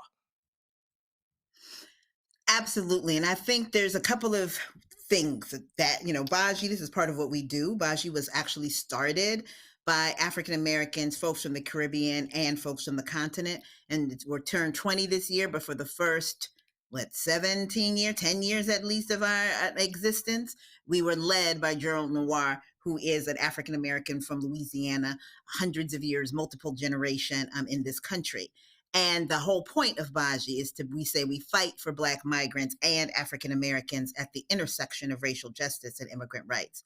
One piece that we know is about education, right? Right now, if I ask most people, Black people included, tell me about the history of Ghana, even if they're going to Ghana, they have no idea. Tell me about the history of Nigeria, they have no idea. That's not what people generally do when they go to other people's countries. And so that's something that has to happen here. And even as people, sometimes don't speak English and they're forced to figure out how to learn English and to take classes, none of these classes are coming with what does it mean to be Black in America. And one of the things that Baji had started was to go actually to home countries or to other countries and to say, and to have classes that say, so you want to come to America. And one part of that class is about the immigration process, but the other part of the class is about being Black in America. We have Baji say you learn how to be Black in America from African Americans, from Black Americans. And so it's important to understand that history. And as you said, it's nuanced, right? And so it's important to also understand who you are teaching. What is their background? What is their understanding? Not just to say, oh, well, they don't know racism because they don't have, majority white populations or a big white population unless they're from certain countries. Everyone in the continent knows what racism is, whether they admit it or not, or whether they call it that or not. So how do we also make sure that we take into consideration the folks we're speaking with and come up with a language that we all can understand that makes clear what anti-Blackness is in this country and has us on the one. And then the last thing I'll say is that Stephen A. Smith, from what I know, is multi-generational. So, but Clarence Thomas, from what I know, is multi-generational Black American. And yet they are not on code in terms of what needs to be done for us to be free. And they have the background. So there are going to be some, in terms of the history, et cetera, they know the history. So there's going to be some people that for their own personal, selfish, whatever gain, are gonna go that way. We know that, right? Well, hell, the last election. Look how many Latinos voted for Trump, and individuals who crossed the border, who came illegally, who would now. Wait a minute. Not only that, I was gonna play this. Andrew, hold on. Listen, this is the son of Nikki Haley. Okay, this is Nikki Haley's parents came to this country through immigration laws that Black folks fought for. They couldn't get a job. Daddy got a job teaching at a HBCU. Mama was making clothes that Black women bought from her. But this is Nikki Haley's son about, who should be able to hold office in America? Guys, come on.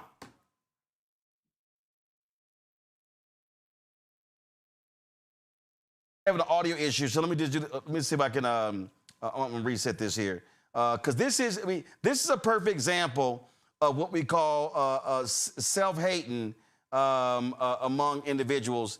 And let's see if we can see y'all here now. And there's so many different aspects to immigration that it's not just the migration part of it. Okay, but a lot guys, of- you were wrong. The audience. So naturalized citizens should not be able to hold public office. Growing up here is a big part of understanding the country. We need to stop and limit the amount of foreign students that are coming into our universities. Some of them are spies, by the way, for foreign governments. But it's also just we should put our kids first. Yes. And we should also not allow dual citizenship because that's the stupidest idea. You're either American or you're not. And everyone wants to make it so complicated. That's the thing that I don't like about the past generations. They're always about the rules, the process, and regulation. No, it's really simple. You're just America first. People should have their loyalty to America first. And if they can't do that, then this ain't the country for you. That's totally right. What about serving in a foreign military? Oh, gosh, no, forget about it. You can't do that. Of course not, right? It's ridiculous. That idea alone is just insane. Yeah. Dual citizenship's already bad enough. But to serve in another country's military is disqualifying, really. Of course. I mean, it's hard to believe it's even a conversation. What about language? Do you worry that, countries are united by their language, and language is inseparable from culture? Language is culture in a lot of ways, but this doesn't seem like an English-speaking country anymore. Yeah, especially when you go to places like Minneapolis, Miami, New York, which I lived there for a little bit. And yeah, I want to be able to understand everybody. I just do. It's my country. I don't think I should have to speak another language in my own country. I don't think anyone wants that. I don't think it's good for us. Not saying that you can't know another language. I think that's great to know another language. It's good. But to have anything other than English as the primary language in this country, not acceptable. You're not describing the priorities of the modern Republican Party at all here. No, but hopefully one day it will be. That's what I hope will happen. So my sense, but you would know, is that everything you just said for the past half an hour is like basically what most young men your age think who are conservative. Who are conservative? Absolutely. Yeah, yes. Who are conservative. So do they look at the Republican Party as representing them? No, not at all. And that's the struggle that we face. And that's where the anger comes from. Event. Yeah. And his mama's name is Nikki Haley. Right, but I was at a particular public event, and this nitwit was there. His mom was speaking, and he actually had some words for me, and I literally turned to him and said, "I don't talk to children." I said, "You're a child." Now, what's crazy is his grandparents were sitting right there too. They were all at the table. This is Nikki Haley's son. So this is a perfect example. This is the grandchild of immigrants who are shitting on immigrants, and his little ass, his narrow ass would not be in the United States if it wasn't for immigration. But what he's saying is, oh, no, keep all them people out, get rid of dual citizenship. And he literally is saying naturalized citizens should not be able to hold office. So what he's saying is his grandparents shouldn't hold office. You got some self-hating immigrant children and grandchildren right now in this country, which is crazy to me. Well, you got some self-hating U.S. here. No. Hold on. I get that, but it's crazy if your ass came from somewhere else, and then you get here, and then you like, they can't come. No, they can't come. They can't come. Like, how you think your ass got here? And so typical, because again, her name is not Nikki Haley. Nimrata. Her name is not Nikki. It's Nimrata. Right? And so all of that is a part of this conversation, this effort to so-called Americanize yourself, which really comes down to this effort to whiteify yourself, right? To get yourself as approximate to whiteness as possible, which of course some people are going to be able to achieve more easily than others. And It's something that this country tells people to do. It's something that this country pushes people to do. And this country then tells you how that can happen. Even this conversation about language. And so this is the kinds of things we talk about, for example, at Baji. When we're talking about language, the pushback against language other than so-called English in this country is not just rooted or found when the conversation about immigration, it's also found in the conversation about Ave, right? It's also found there. It's this idea that if you speak something other than this American English that the British consider to be some kind of bastardized English, right? But if you speak something other than that, that somehow you are lesser culturally, that you are not quite as human as someone and as a USian that is speaking English, and particularly a white one, right? And so I think this is the reason why it's so critical, back to the point that was made earlier by your panelists, that we have the conversations to make clear what is the anti-Blackness that underlies everything that is negative, restrictive, violent, constrictive about this country.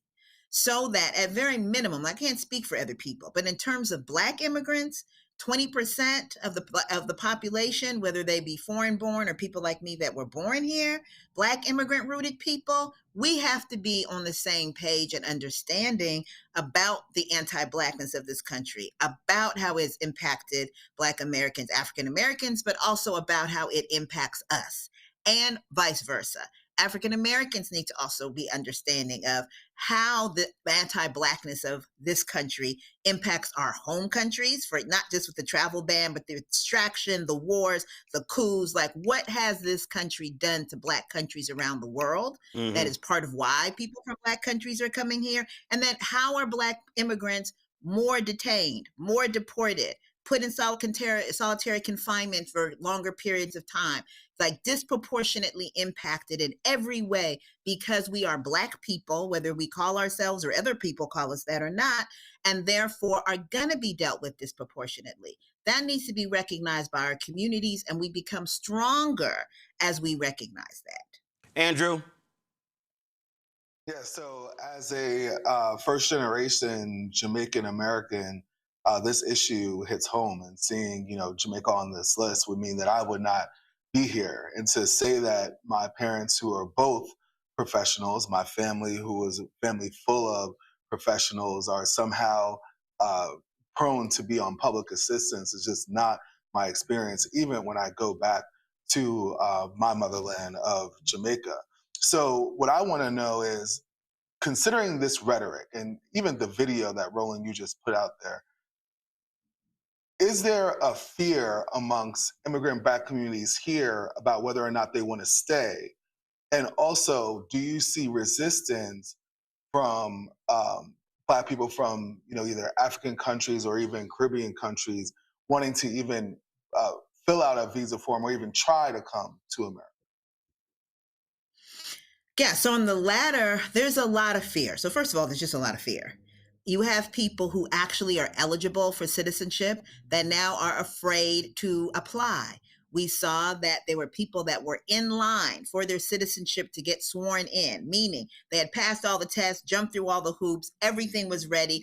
They already got stuff in the mail. All they're doing now is going to swear in. And as soon as the first travel ban came in, they were pulled out of line. Literally, they just went down the line, each person asking them, where are you from? And if they indicated Literally they were from a country that was in the travel ban, snatched them out of line and told them to go home. Right. Snatch them out of line. So of course, when you hear that, when you see that, then you say, well, I don't want to have that happen to me. So then people are afraid. You have people with green cards that are being snatched and deported. You have people who are citizens who are being snatched and deported. People who are asylum seekers in the process. People who have gotten protections under the Convention Against Torture that are being deported. So that makes people say, I'm not so sure that I want to fill out these forms even inside this country. And of course, outside the country, you have people that have filled out the form permitted. You know what I'm saying? They've been told you can come. Your green card is going to be ready when you get here. You fulfilled everything you're supposed to fulfill. And now they're being told, no, you're not going to be able to come. And we don't know if you're ever going to be able to come. We don't know what's going to happen with your application. So people are certainly frightened. It also, I'm thinking about how they're doing all these cuts to public assistance, to SNAP benefits, to the Affordable Care Act, etc. And this is also a way to try to tighten the noose on people, right? And to make it so that they can have people that they're excluding from trying to get that kind of support. But again, at the end of the day, and it's something that we know, we have to always tell our folks in terms of Black immigrants, at the end, even with African Americans, people who come here are not all, are not clear sometimes that the stereotype of the person on public assistance being Black is a stereotype that is rampant, and that there's nothing about your nationality that helps you to escape that stereotype. So we say that it's not about criminality. It's not about documentation. It's not even about nationality. That really what we're seeing here is an immigration policy, whether it's kicking us out, keeping us out, or locking us up, that is based upon race, and that is being used as the tip of the spear to expand the police state, including the surveillance state, that is going to capture us all, disproportionately Black folks, including Black people who are Black American and African American. All right, I thought I was going to be done with this and go to headlines, but I got to play this. Nana, I got to get you and Mondale's reaction to this video. This is a state representative in North Carolina. Her name is Carla Cunningham. She's running for re-election. And the governor of North Carolina, a Democrat, has come out in support of her opponent. Other African Americans have as well, saying that she's voted with Republicans too much, and she voted with them on this immigration bill. This is a speech that she gave in the legislature in North Carolina. I can't wait to hear what y'all have to say about this. Here we go. I am ADOS, American descendants of slaves. I am a Black American, and I am an American. I'm going to present my case in support of House Bill 318, as it is time for my unapologetic truth to be shared with all of you. First, as a people, we need to recognize that it's not just the numbers that matter, but also where the immigrants come from and the culture they bring with them to another country. As a social scientists report, all cultures are not equal. Some immigrants come and believe they can function in isolation, refusing to adapt. They have come to our country for many reasons, but I suggest they must assimilate, adapt to the culture of the country they wish to live in. No country is going to allow people to come in and not acknowledge its constitution, legal systems, and laws. They will not tolerate it.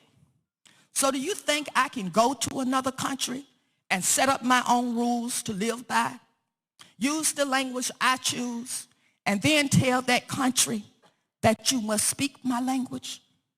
That's not going to happen, nor should it. As a country, the United States has been more tolerant than most other countries. Other countries are making it much more difficult to get citizenship. We have been naive. We have been exploited and abused by the different tactics to gain citizenship in America. It's time to wake up. Global migration in the past was not projected to be as it is today. We must establish new rules to address a distinct type of migration that we are facing in our country, state, and cities. It's time to turn the conveyor belt off and adopt a global migration suitable for the times that we're in. And that is not destabilizing our communities. See, it was my ancestors who came over as slaves, built this country with the strain on their backs. They sweat pouring from their bodies in the rice fields, the cotton fields, and the tobacco farms for this country. Lived as servants and was the footstool, I said the footstool, for far too many feet to step on. So today, if you ask me to line up behind another group of people to raise awareness about their plight, I unapologetically say no. Then Mondale. Donna, go ahead. Guys. So there's so much there. Go ahead. Go ahead. Yeah, you're up. Go ahead. So much there to unpack. And I think there's a couple, but I won't take all of it. I'll let Mondale do some of it. But here's a couple of things that I want to be clear about. I think number one, that there needs to be a recognition, again, of the pain that comes from the abandonment and the torture and the violence and all that this country has done and continues to do to folks who are African American. And I think that that must be not just acknowledged, but centered. And that is the position that we take as Baji, which is why we support reparations as if they were coming to us, even though they're not, right? We throw down because we understand that there are some things that are non-negotiable if we're going to have liberation as Black people. The second thing, though, is to think, when you think about assimilation and the way that the sister is talking about assimilation, she's clearly not talking about assimilation into Black culture. She's talking about assimilation into the United States, which is where this ridiculous model minority thing comes from, right? Because people are trying to assimilate into this notion of what the U.S. is saying you should do to be a good person under respectability politics, which definitely means that you shouldn't be acting like those Black people over there, right? And so we, if we want to honor Black culture in this country, need to not have an assimilationist view.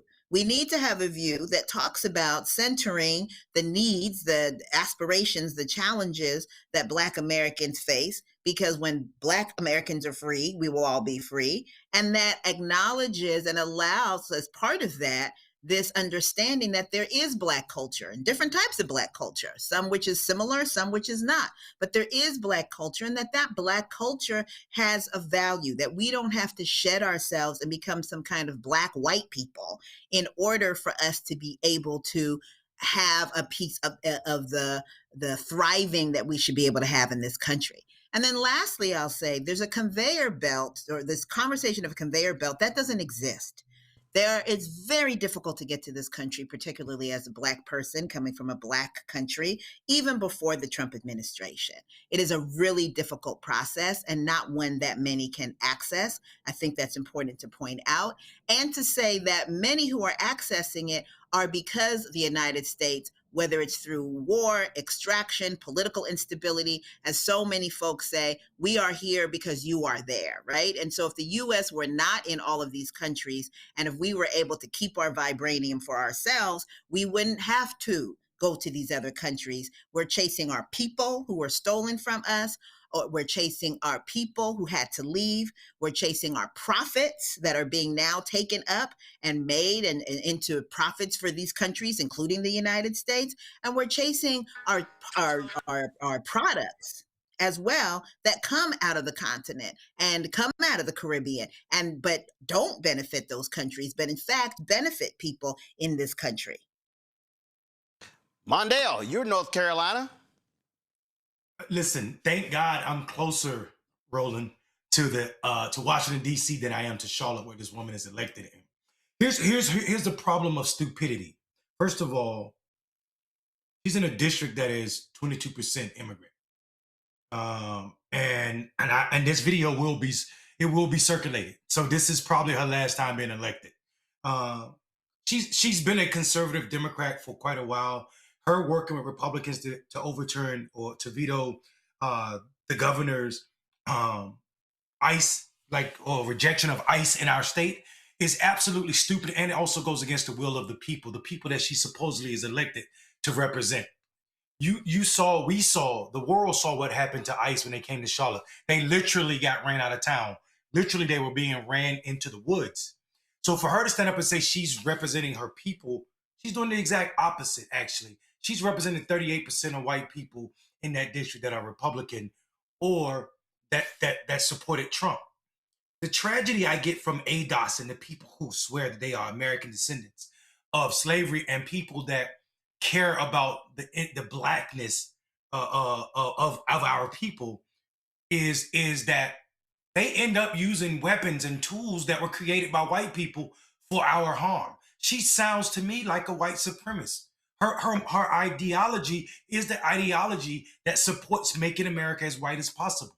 She is the linchpin that Donald Trump and his cronies need to pass out this policy, and also to have people speaking in a term that it's not the banning of immigrants is not for the benefit of black people.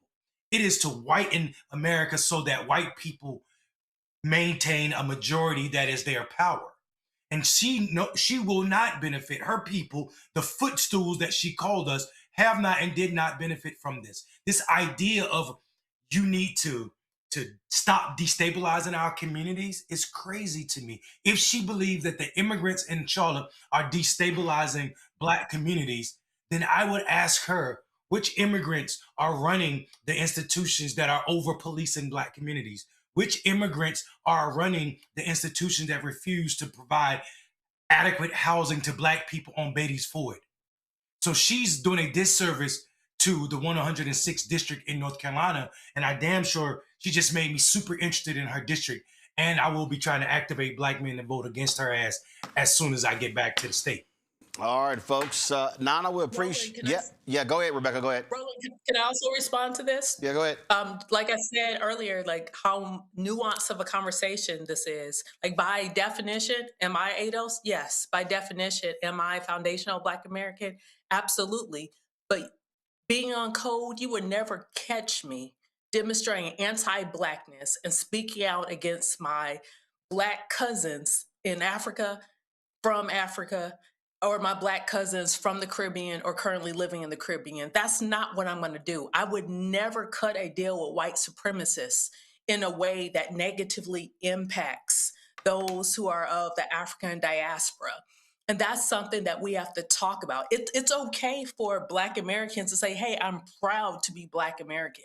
I'm proud to have my culture. I'm proud of the different, not just the trauma that I've experienced, but the positive things that I've experienced, have done to impact culture globally around this world. There is no popular culture in this world that's not positively impacted by Black American culture.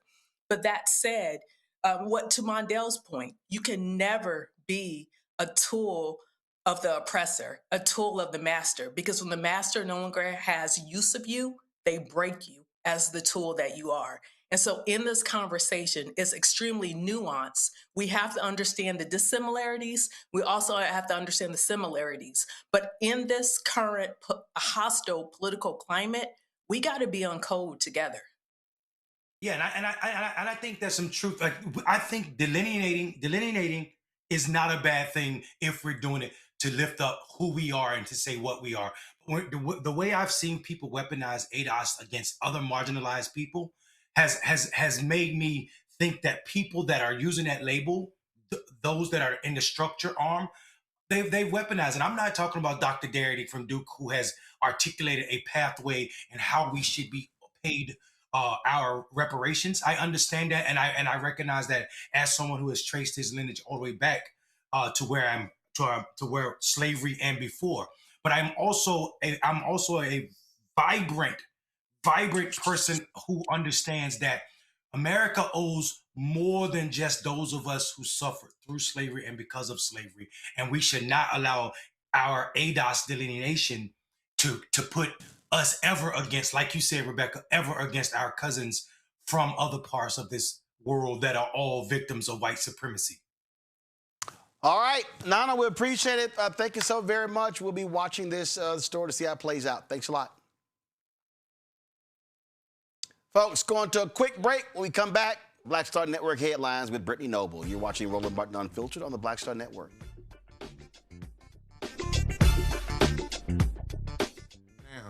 You have people get up in the morning, and the only thing they can think about is how many people they can hurt and they got the power, that's a time for mourning. For better or worse, what makes America special, it's that legal system that's supposed to protect minorities from the tyranny of the majority. We are at a point of a moral emergency. We must raise a voice of outrage. We must raise a voice of compassion. And we must raise a voice of unity. We are not in a crisis of party versus party. We are in a crisis of civilization, a human rights crisis, and a crisis of democracy itself. And guess what? You've been chosen to make sure that those that would destroy, those that would hate, don't have the final say, and they don't ultimately win. They said the quiet part out loud. Black votes are a threat, so they erased them. After the Supreme Court gutted the Voting Rights Act in 2013, Republican legislatures moved fast. New voter ID laws, polling place shutdowns, purges of black voters from the rolls. Trump's Justice Department didn't stop it, they joined in. In 2018, his DOJ backed Ohio's voter purge system, a scheme that disproportionately erased black voters. Their goal, erase black votes and political power. Yeah, that happened.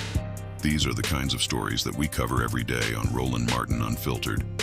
Subscribe on YouTube and download the Black Star Network app. Support fact-based independent journalism that centers African Americans and the issues that matter to our community.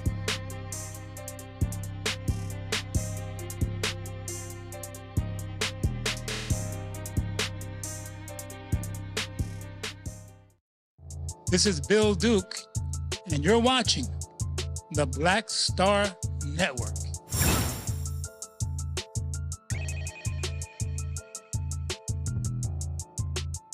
Folks, time for Black Star Network headlines with Brittany Noble.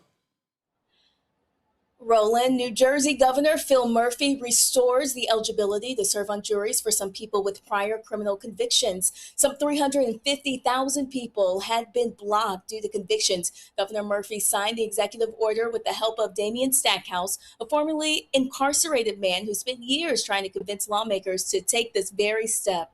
The order is now in effect and marks a significant shift for New Jersey. The state has been unusually harsh in its exclusions from jury pools. The state imposed a lifetime ban on jury service for anyone convicted of a crime. Also, a person has been arrested after a fire damaged a historic synagogue in Jackson, Mississippi. Police have not released the suspect's name or their motive due to the ongoing investigation. The person is facing arson and possible hate crime charges. The fire ripped through the Beth Israel congregation early Saturday morning. It was closed at the time, and there are no reported injuries. The Jackson Fire Department says the suspect did have burns that are non-life-threatening. Pictures show the charred remains of an administrative office and a synagogue library where several Torahs were destroyed or damaged. The synagogue is the largest and only temple in Jackson, Mississippi. In California, a former employee at the In-N-Out is suing the fast food chain. Elijah Obeng is seeking legal action, claiming wrongful termination. The 21-year-old says that management mistreated him over his hair and pressured him to cut his locks off just to fit work policies. In-N-Out requires employees to wear a hat and keep their hair tucked underneath. Though he says he complied by braiding his locks to fit under his hat, management told him it did not meet work standards. He is now seeking $3.2 million in damages for workplace discrimination and wrongful termination. Also, more than 600 women, most of them Black, are holding a Virginia hospital accountable. They claim a former doctor at Chesapeake Regional Medical Center performed gynecological malpractice. Dr. Javid Perwais is currently serving 59 years in federal prison after he was found guilty in 2021 for healthcare fraud. Many of them are saying the hospital ignored red flags about the former doctor, who repeatedly lied to patients for nearly 2 decades, leading them to receive unnecessary and sometimes irreversible surgeries. Victims claim that the doctor fabricated cancer results, induced pregnancies, and performed hysterectomies, permanently sterilizing the women, and now they're seeking $6 billion. The White House is continuing its efforts to erase African American history. In this latest attempt, Trump has ordered the Smithsonian Museum to turn over all materials. He wants to review the institution's exhibits, programs, and internal governance to ensure that the museum's operations aligned with Trump's view of American history.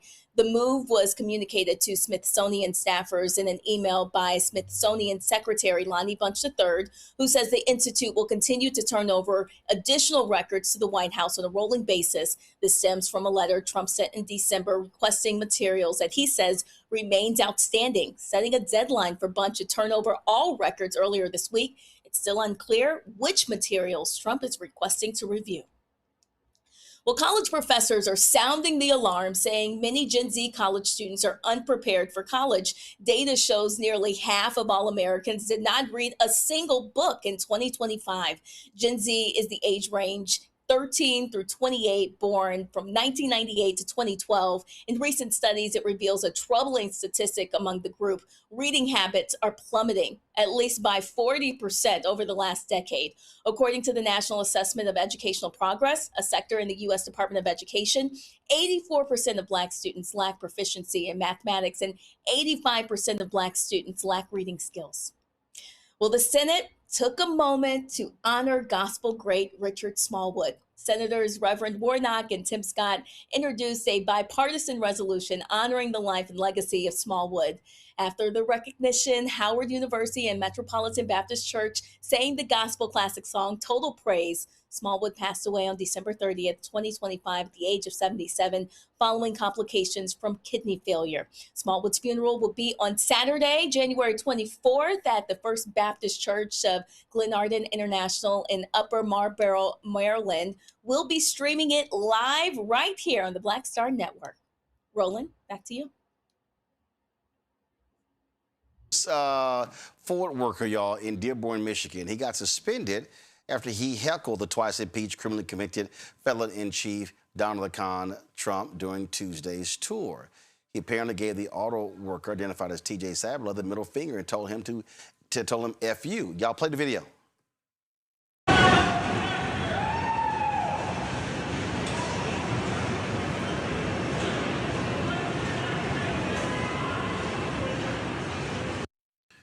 Well, Sabler yelled pedophile protector as an acknowledgement to Trump's ties to Jeffrey Epstein, and the ways the administration is stalling with the release of files tied to the late convicted sex offender. Well, the orange man told Sabler, "You're fired," right before flipping him the bird. In a statement to Sky News, the White House spokesman Stephen Chung, nutcase, said, quote, "A lunatic was wildly screaming expletives in a complete fit of rage, and the president gave an appropriate and unambiguous response." Well, that's interesting because, you know, again, imagine if Obama or Biden did that. Oh, these people be losing their damn mind. Sabler has been put on suspension, and he said, "I don't regret doing it at all." And they've so the UAW folks also released a statement saying that they will be investigating that standing by him as well. And guess what? Folks are responding. There's been a GoFundMe set up for Sabler, and let's just say it's going well. Look at this here, y'all. $480,000 has been raised already in support of him, and he just said point blank, "I ain't backing down at all." Andrew, what do you think? So this actually happened to Obama previously, and the person who did this to Obama was not fired. And it's funny because the CEO of Ford is actually one of the biggest CEO critics of Ford because of his tariff policies. So to see this person on suspension, I mean, I almost felt bad for him until I saw that GoFundMe page at almost $480,000. So I might have to go down to a Ford plant myself and heckle Donald Trump. This is a UAW statement, Rebecca. The auto worker of the Dearborn truck plant is a proud member of a strong and fighting union, the UAW. He believes in freedom of speech, a principle we wholeheartedly embrace, and we stand with our membership in protecting their voice on the job. The UAW will ensure that our member receives full protection of all negotiated contract language, safeguarding his job and his rights as a union member. Workers should never be subjected to to vulgar language or behavior by anyone, including the President of the United States.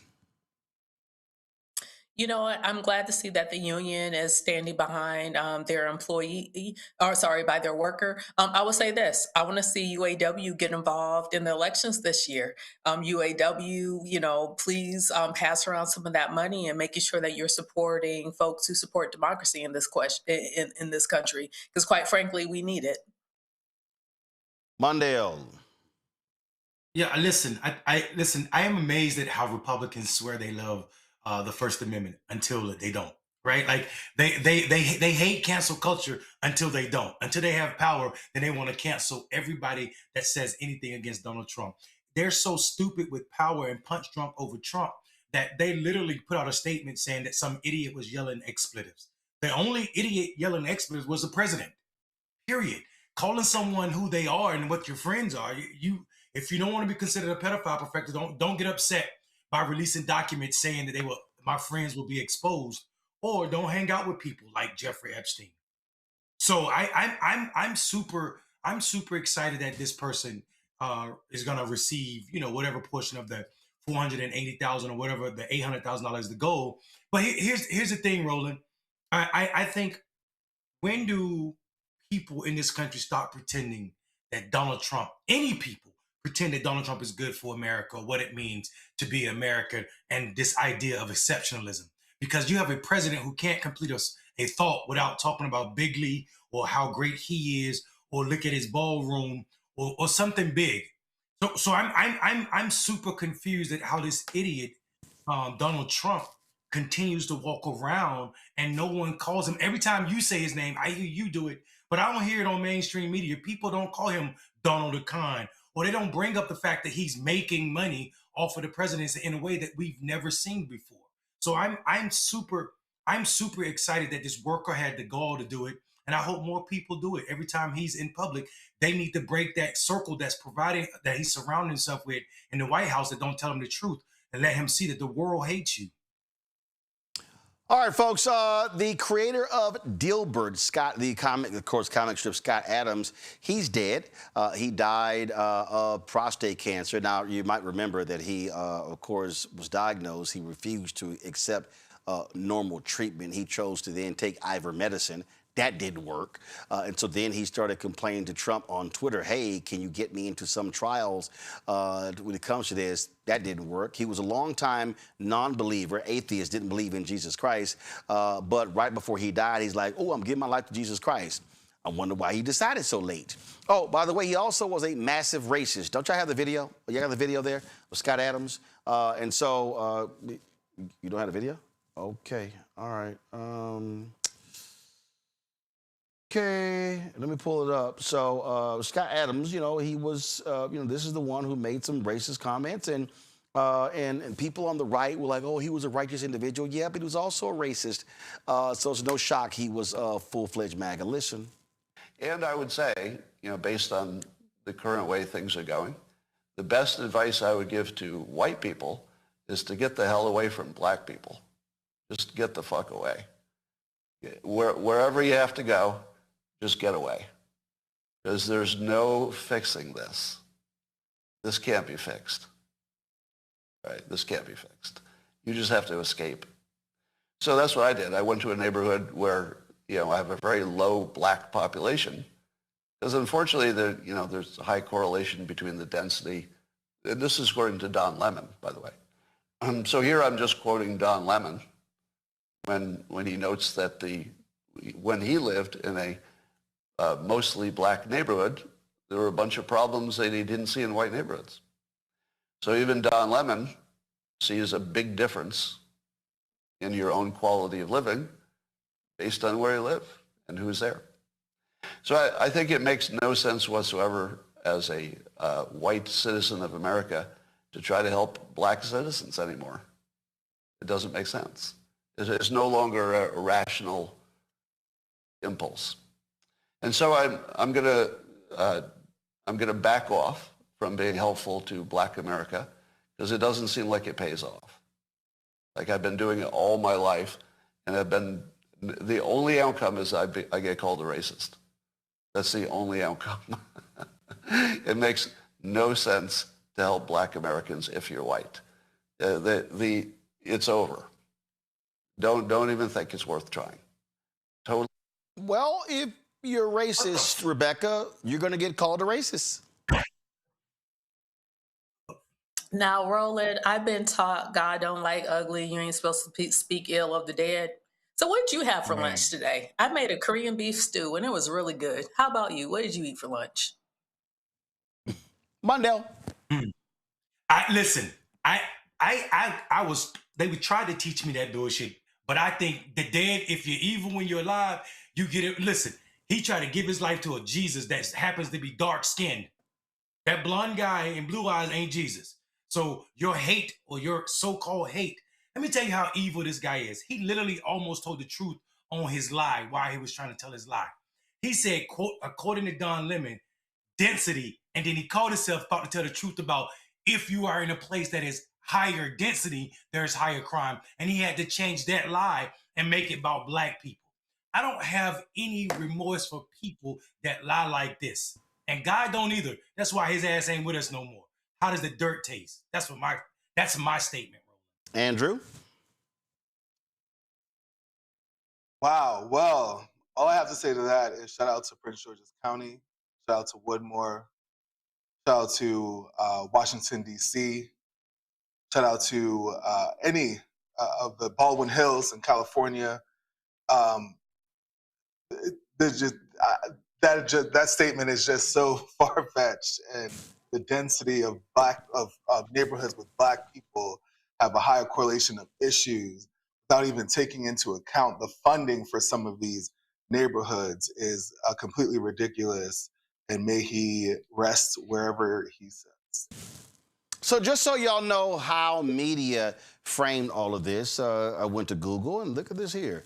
Scott Adams, this is LA Times, Dilbert cartoonist and author who pushed on through cancellation, dies at 68. He was canceled because of his racism. NPR, Scott Adams, the controversial cartoonist behind Dilbert, dies at 68.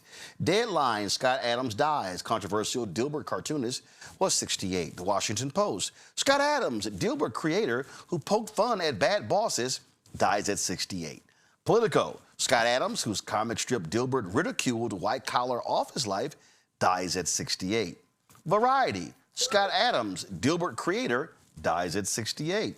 The New York Times, Scott Adams, creator of the satirical Dilbert comic strip, dies at 68. CBS News, Scott Adams, Dilbert comic strip creator, dies at 68 after battle with prostate cancer. That's how they frame it. So let's see, the New York Times, let's just see. Let's see. Oh, the subhead, his Chronicles of a Corporate Cubicle Dweller, was widely distributed until racist comments on his podcast led newspapers to cut their ties with him. But, none of them wanted to put racist in the headline because that's just sort of how these things go. So that is not a shock to me at all. So, but again, this is what we have to deal with all the time in this country. You know what? It is what it is. It is what it is. The racist comic strip creator Dilbert Scott Adams dead at 68. Yeah. Okay. Good riddance. All right, folks. That's it for us. Listen up tomorrow. First of all, let me thank Andrew. Let me thank Mondale. Let me thank Rebecca for being on today's show. Thank you so very, very much. I appreciate that. Folks, tomorrow, if you're in Columbus, Ohio, I'm going to see you there. Tomorrow's the 45th annual Dr. Martin Luther King Jr. Humanitarian Awards Dinner. So the social hour is at 6, dinner's at 7. Columbus Convention Center, I am going to be giving the keynote speech. So y'all see me right there. I'm trying to decide, do I want to actually shave the beard? Because if I do, I'm going to lose this bet. So I see, I see Mondale got his. I don't know if I could sit here. And there's no way, I'm just telling y'all right now, there's no way in hell I'm going to grow my beard that long. That ain't happening. That ain't happening. Let me see what Andrew got. Let me see what he's doing. His beard is a little unruly, too. I can't do that. This is not gonna happen. So I think Rebecca ain't got a beard. So I'm gonna go. So Monday it will be 4 weeks since I last trimmed my beard. I don't think I'm gonna get to Tuesday.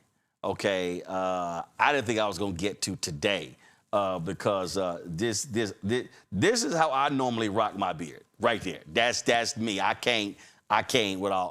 So this has been a struggle not to shave this sucker off since I got back. But anyway, Columbus, Ohio, I'm going to see y'all tomorrow there. I cannot wait. I'll do Roland Martin Unfiltered from 6 to 7. And then we are going to have the second half of the show, or probably one of our book interviews, haven't decided. Then I'll be in Dallas on Friday. On Saturday, I give the MLK speech for Dallas, so I'll be there. We'll be live streaming both speeches on the Black Star Network. Well, I'll have my camera equipment there as well, so looking forward to that. I was supposed to be at a church conference in Atlanta on Friday, but that conference has been postponed, so I'll give you more details on that. So I look forward to being in Columbus tomorrow. So y'all, let's pack it out. I've spoken to this dinner before, and so I look forward to being back there. And you know what's crazy? I have actually spoken. This probably will blow y'all away. If you just let's say take out in Atlanta, and you can throw in Dallas and Houston. This is going to trip y'all out. I think I've probably spoken more in Columbus, Ohio, in the last 20 years than any other city in the country. I have been booked, y'all, straight up. I think one year I got booked like 2 or 3 times in Columbus in 1 year. And so I've done this dinner before, and I think I've done this dinner twice before.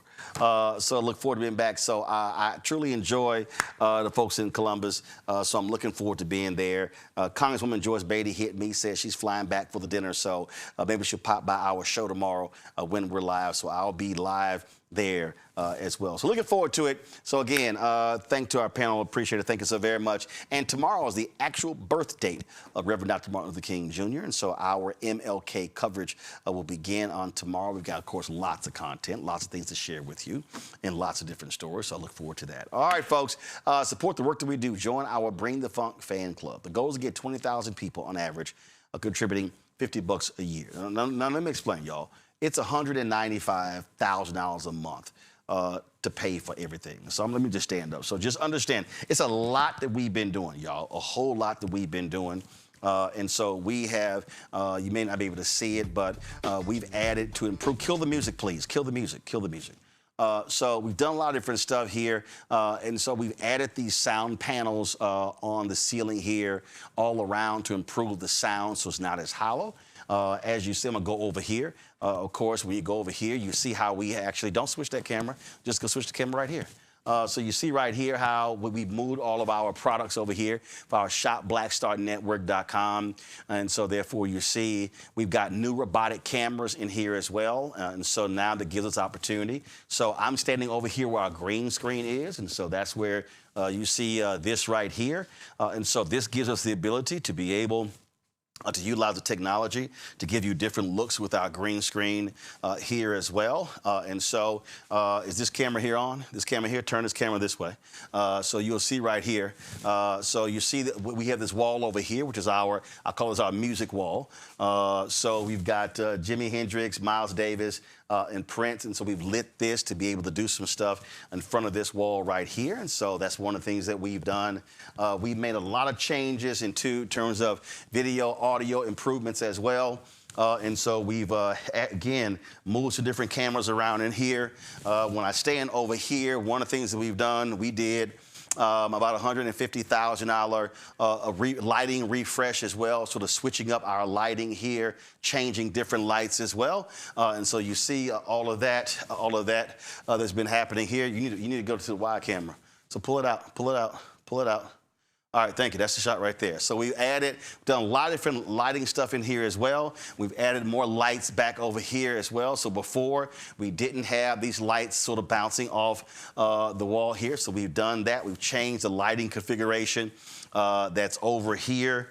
as well. So that's one of the things that we have done, and so we've done that. And then, of course, in our control room, we've made a lot of different changes as well to our audio system, video system. We've made more purchases in terms of our equipment. We are expanding what we do with our vMix audio system. That's going to also allow for us to be able to do our remote shows, and so those are the things we're working on as well. So it's a whole lot of stuff that has been happening over the past month, and so your donations have been played a huge role us being able to do that. If you go to our equipment room, it's a whole lot of stuff that we've done. We've gotten a second remote production system. So that way, because we anticipate, with this being 2026, an election year, that we're going to be in a situation where I might be broadcasting somewhere. I might have another crew. So let's say I might be in Georgia. We might have another whole setup in North Carolina, or I might be in Texas, and somebody else might be in Ohio. So we got that going on. So for instance, in February, the Robomobile hits the road. We're going to be in North Carolina with Bishop William Barber. Do y'all have the graphic? Let's be sure to keep that graphic steady so we keep promoting that. And so we're going to be in Raleigh, North Carolina, covering their 3-day march, culminating in their mass movement protest on February 14th. And we're going to be live streaming that march every single day, 9 a.m. to 1 p.m.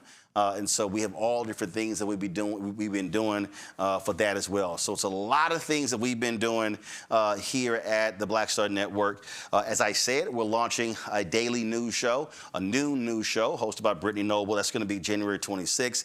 We're launching a weekly health show called Second Opinion with Dr. Ebony Hilton. That's launching at the end of the month as well. We're still working on the business show. And you also notice we've been running the weekly show from Isaac Hayes III and Fan Base on investing. So we've been running that show as well. So in addition to the other weekly shows that we have. So it's been a lot of stuff that we've been doing. Methodically building the Black Star Network, providing more content. So all those things have been happening as we speak. And so when we talk about your support, that's what it's about. We have been, I just saw that we've crossed 1.9 million subscribers on YouTube. So we are 100,000 away from 2 million. When we launched September 4th, 2018, we had 157,000 YouTube subscribers. And so we had that growth there as well. And so your support is critical, and we typically see, just so everybody understand, we typically see a dramatic drop-off in January, February, and March on YouTube following the fourth quarter of the previous year, October, November, and December. And so when you give, you really are helping us get through. And so when I say that, hey, we're trying to raise $1 million a year from our fan base, and that comes out to about $80,000 a month. That is really huge because the drop off from YouTube could be anywhere from 30 to 50%. And so we've hired new staff. We've got Brittany and her producer, Courtney, who's in Indianapolis. We've got new staff here. Because of all, we've got different freelancers coming in because of all these different things that we're doing here. Again, as we're rebuilding our vMix system, adding greater capability with green screen, things along those lines. Trump is going to be giving his State of the Union address. We're going to be doing the State of our Union. Remember, last year we were number 5 on all of YouTube. We had 250,000 people who are watching live. I want to break that record this year. I want us to hit more than 300,000. And so we're contemplating how we're going to do that. We might have a studio audience. We're figuring out, hey, who's going to be speaking again? It could be Bishop Barber. Have not decided that. And so we really are just trying to methodically build and grow this to be able to provide more news and information. I've said it. Listen, it's a lot of people out there covering sports, entertainment, gossip, comedy, all that stuff. If you want to go for that, go somewhere for that, you can go right ahead. But we've got to have real news and information that's speaking to our interests. And so that's what we're doing here at Roland Martin Unfiltered and the Black Star Network. So if you want to support what we are doing, please do so. If you want to contribute via Cash App, use the Stripe QR code. You see the QR code right here. If you want, click the Cash App pay button to contribute. Checks in money order. Make it payable to Roland Martin Unfiltered. That's how the bank account is set up. So please make it not Black Star Network, not Roland Martin, not Uncle Roro, Roland Martin Unfiltered. P.O. Box 57196, Washington, D.C. 2003-7-0196. PayPal is R Martin Unfiltered. Venmo's RM Unfiltered. Zelle, Roland at RolandSMartin.com. Roland at RolandMartinUnfiltered.com. We also switch providers of our app. That's critically important. I just want to tell y'all straight up, our app is costing us $150,000. And so why are we doing that? We're approaching 200,000 downloads. That's important because if YouTube, if Facebook, if any of these platforms say, hey, we're not going to sit here and run your content, we have a place where we can still run our content where we own and control it. And so that's critically important. So download the app. And if you download the app before, you have to put in a new password. And so please, any issues with that, send us an email at info@RolandSMartin.com, info@RolandSMartin.com. Download it on Apple phone, Android phone, Apple phone, Android phone, Apple TV, Android TV, Amazon Fire TV, Roku, and Samsung Smart TV. We had a couple other providers. We were doing nothing on them, so we simply dropped those apps because they serve no purpose for us. You want to get our swag, Roland Martin Unfiltered shirt and hat and crew cut and hoodies and all that good stuff, go to shopblackstarnetwork.com. You name it, we got all of the stuff right there at shopblackstarnetwork.com. Shopblackstarnetwork.com. Again, if you want to get all of our stuff, shopblackstarnetwork.com. And of course, these are all black-owned products. All these black-owned products you see right here, Terrell, that signal meant zoom out. That's what the signal meant. He's trying to figure it out, but then again, he is a Sigma. So here we go. So again, all these products right here, y'all, which are available on shopblackstarnetwork.com. You'll see we got harmonic chips right here. We've got facial products right here. We've got men's skin line. We've got candles. We've got candles that smell like food. We've got these great dolls right here. We've got all sorts of stuff, these sauces and relishes, and we've got Christmas ornaments, backpacks, crossword puzzles. We've got steam dolls. We got this whole car wash solution kit right here as well. Plus, again, the multifaceted candles. We've got the Be Rooted playing cards. It's a lot of things we got. These are all black-owned companies that are on the website. And so, listen, when you go to shopblackstarnetwork.com and buy products, gifts, stuff you can use every day, like, for instance, listen, y'all know, I don't care who you are, your ass using toilet paper every day. So this here is a black-owned company, Leafy. And so you have these products right here. Bamboo, absolutely fantastic. Better for the environment as well. And so you got that. They've got also tissue as well. So when you buy these products on shopblackstarnetwork.com, you also are supporting us here at Roland Martin Unfiltered. Y'all don't worry about it. Yes, we'll fix it with getting rid of this raggedy ass looking cloth here, so it's going to look much better set up. But the point is, when you sit here and buy these products, you're supporting these black-owned companies, plus you are supporting the show as well, because we get a cut of the proceeds. And so this is how we also help black businesses to help this black business, so we can be able to build and do more things, provide more content for you. Don't forget, about $100,000 left to raise for the for fan base. You want to, first of all, download the app. Made a lot of changes, and so they really improved the functionality of the app. So download fan base. They got about 1.5 million followers. We want to get that up to 2, 3, 4, 5, 10, 20 million. But also, if you want to invest, please do so by going to startengine.com/fanbase. Startengine.com/fanbase. All right. That's it for us, folks. I will see y'all tomorrow live from Columbus, Ohio, and look forward to being there. That's it. I'll see you tomorrow.